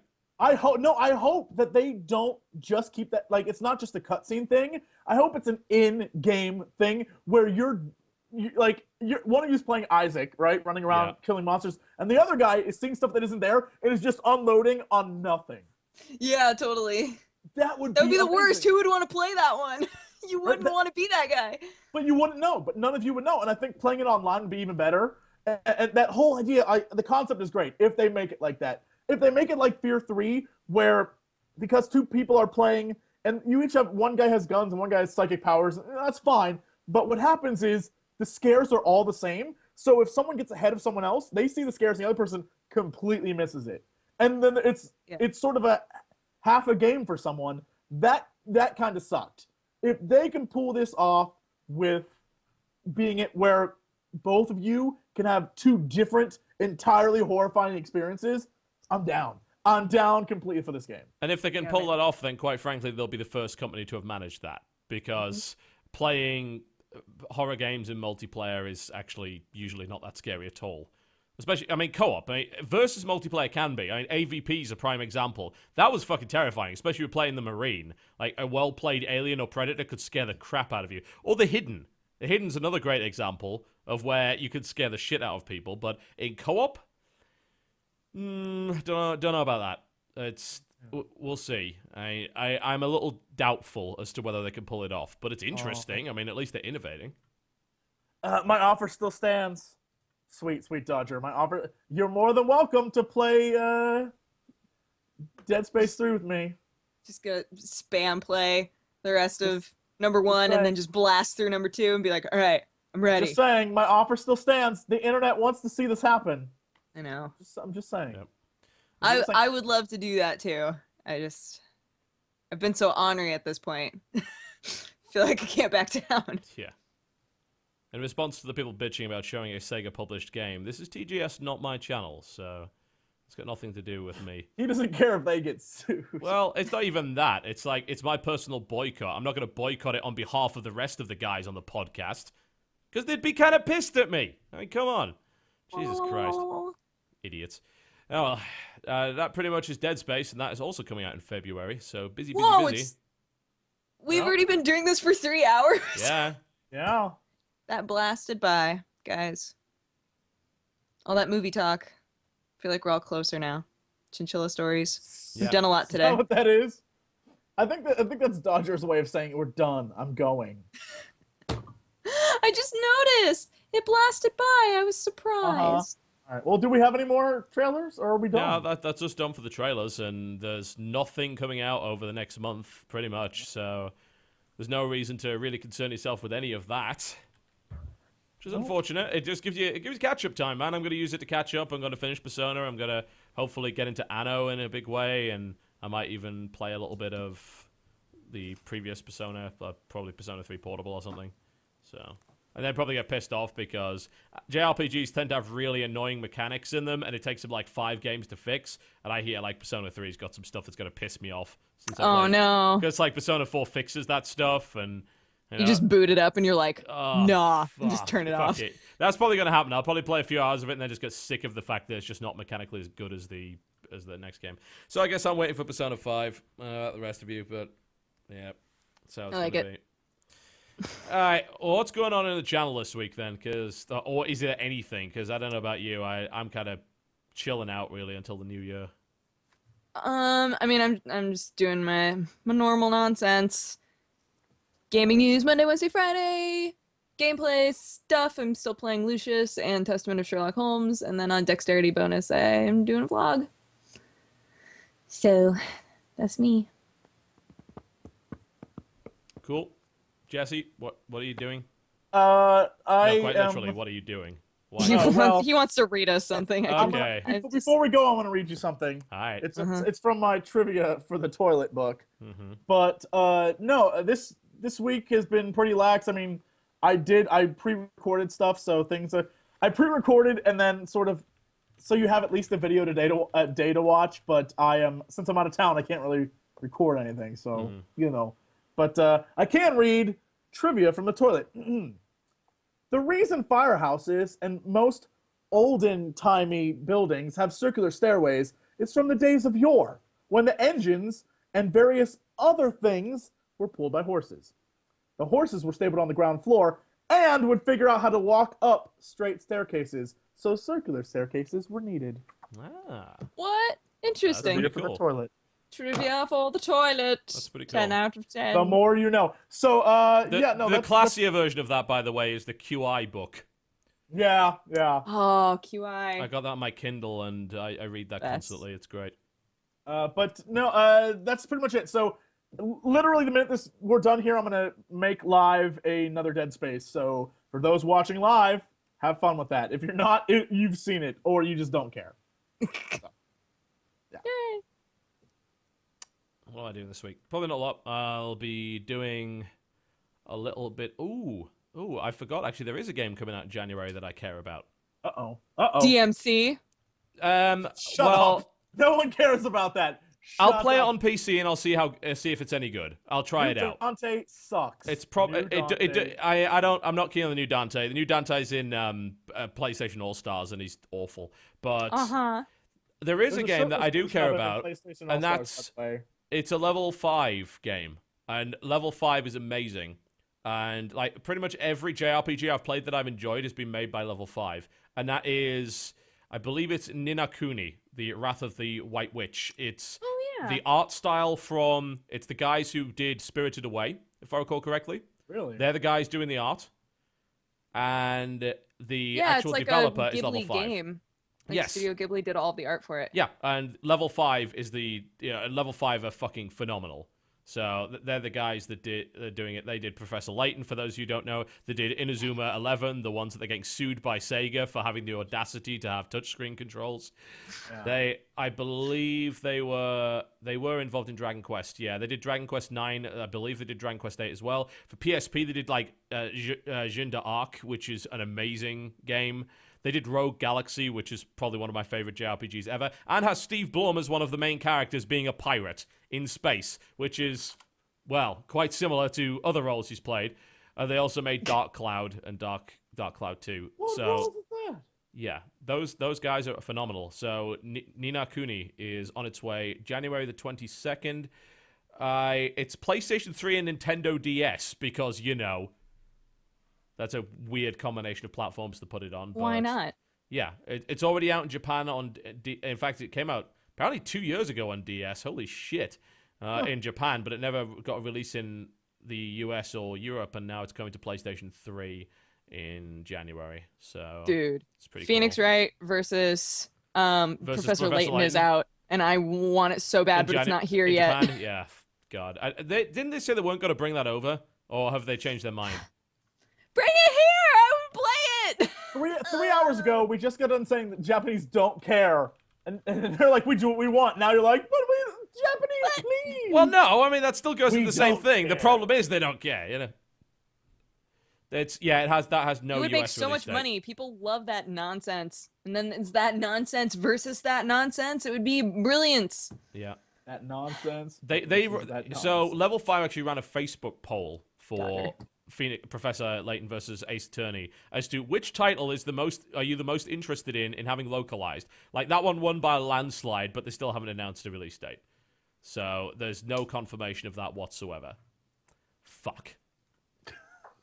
You are really aggravated by this. But rightfully so, man. So, I guess if I had a 3DS, I would care. You know, 2 games on the DS that did really You have a well? PS3. Phoenix Wright and Professor Layton. You know what would really work? Both of them together. You know what we're not going to release in any English-speaking country? That game. Yeah, that sounds smart. Why? Jackasses. Whatever. Yeah, I don't even care. Ni no Kuni. Man, I don't care the way Yeah. you don't care. Ni no Kuni. I will definitely play that. Ni no Kuni. Yeah. So that may be my JRPG in January. But yeah, video-wise, I'll do some more PlanetSide stuff because, we're ramping up to this whole Battle Royale thing that's happening. That's going to be happening on January the 25th. I cannot tell you anything else about it. So please, by all means, just keep an eye. I'll let you know what's going on with it. I'd like to read you another trivia. Sure, why not? Because it's amazing. Yeah. When Bugs Bunny first appeared in 1935, he was called Happy Rabbit. Thank you. That's wonderful. I like how their creative name was Call Him Happy Rabbit. That was wonderful. That was really well done. Yep. Yeah. And in the new year, I might start this Dota series, especially if you guys are up for it. I'll get Purge down, and he'll teach us how to play Dota, and we'll play I'd love to learn how to play Dota. The superior game.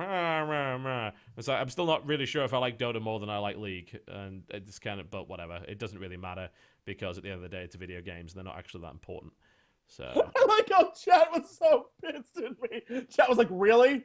That was it, Jesse? Really? That's what you had? Yeah. That's it. That was the trivia. The most interesting thing that Jesse could say all day. Well done. Holy crap. That was amazing.